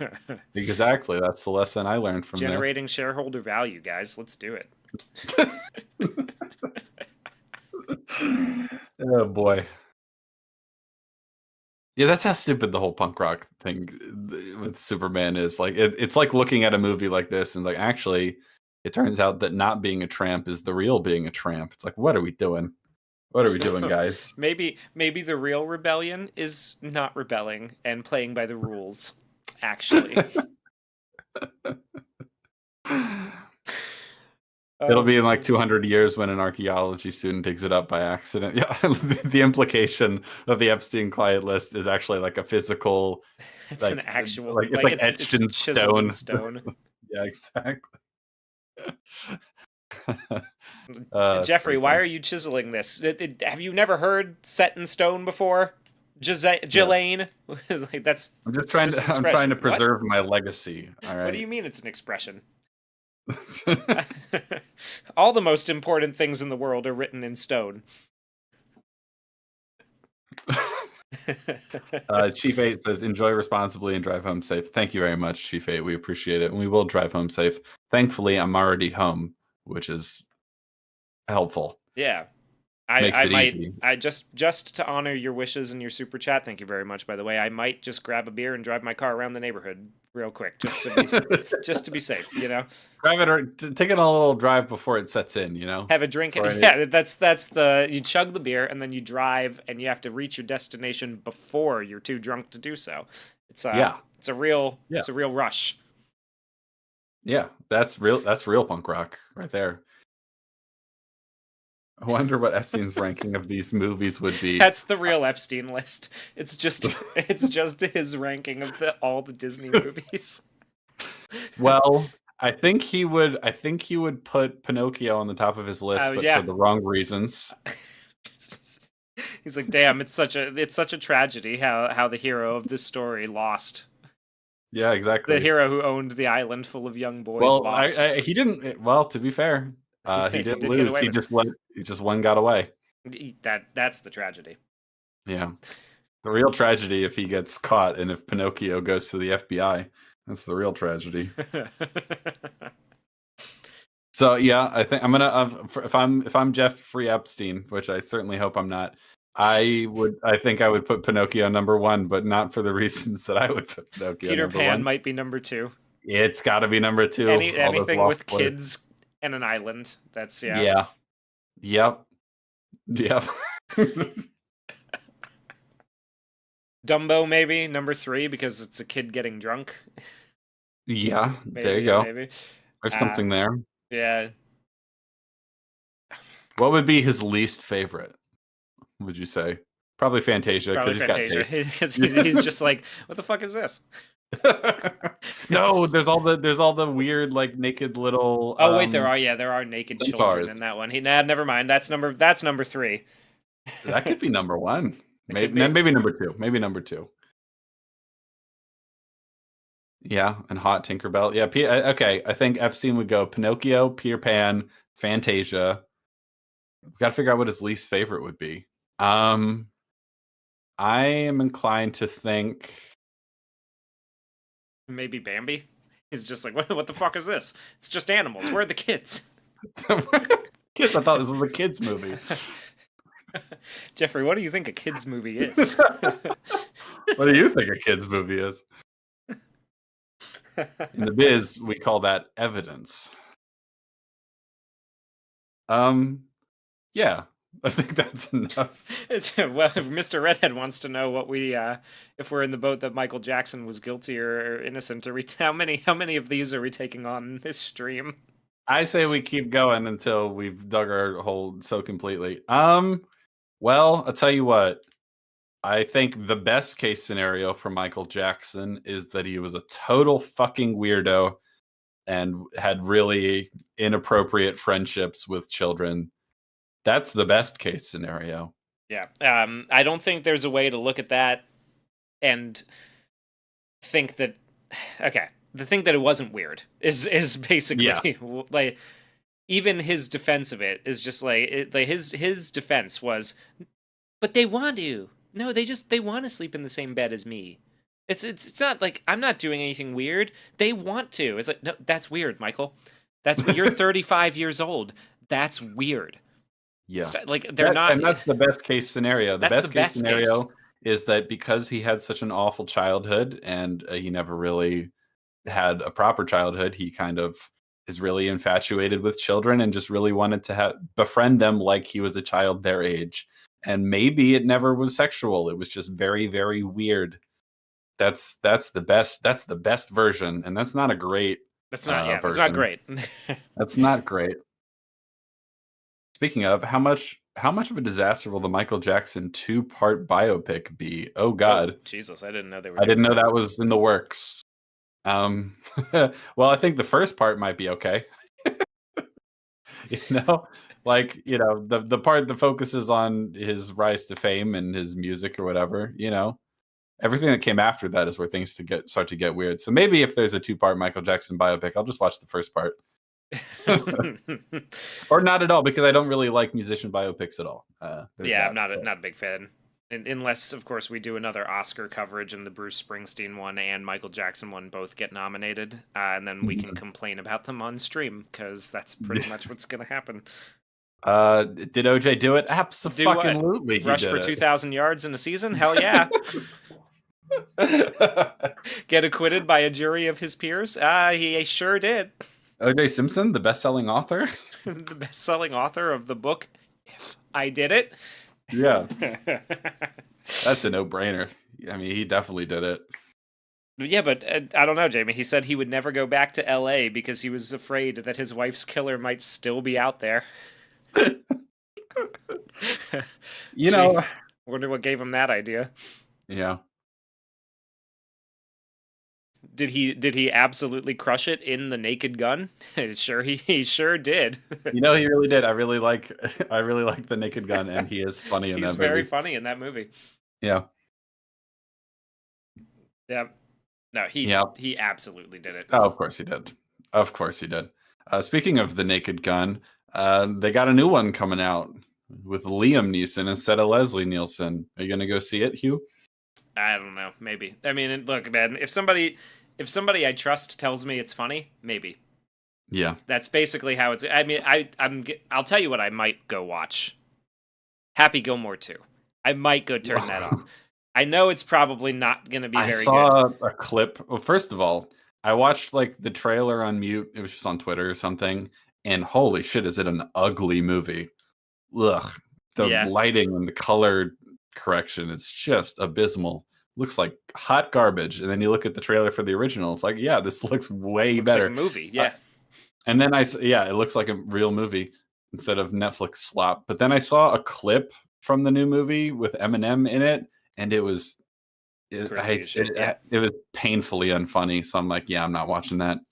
Yeah, at least with the trailer for the new Naked Gun, there was a joke or two that made me go like, that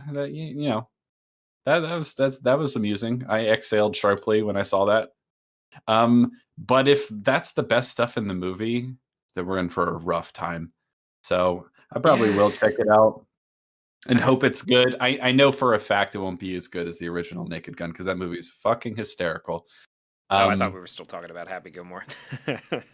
Oh, I was gonna say it looks like this looks like maybe one of the only comedy movies Adam Sandler's made in the past 3 decades where he isn't gonna do a bedwetting joke, which hey man, in and of itself is cause for celebration. You know, like, no, but I had pivoted back to the Naked Gun because the original's hysterical. I love that movie. It's so funny, and I don't expect the new one to be nearly as good. But I did kind of go, huh, that's amusing at a couple of things in the trailer. Like I said, though, if it's the best stuff in the movie, that's not good. So, but I probably will check it out. I have no intention of watching Happy Gilmore 2. Just looks just looks fucking stupid. Yeah. Oh, it looks so dumb. So dumb. Yeah, that's pretty much all I got. Yeah. Well, anyway, that's all we have for today. So, piss off. Go away now. Nobody else. Now. No, that's a good outro. I don't think anybody else on YouTube uses that. We should probably make that our thing. Yeah. Maybe we could do it in like a fun, silly voice. Yeah. What's the silliest accent that we could do? Siamese. Yeah. If we've learned anything today, it's that the Siamese accent is the silliest one. I don't know if I'm gonna. Do we have to do are we doing a countdown? I mean, like, if we're doing this, we're going down together. That's. I don't think it'll work to say it at the same time. There's a Discord delay, so I think you should do it. Come on, Hugh, give the people what they want. This is what got shade. You know what? This is a good thing that this is my show and not Lorne Michaels.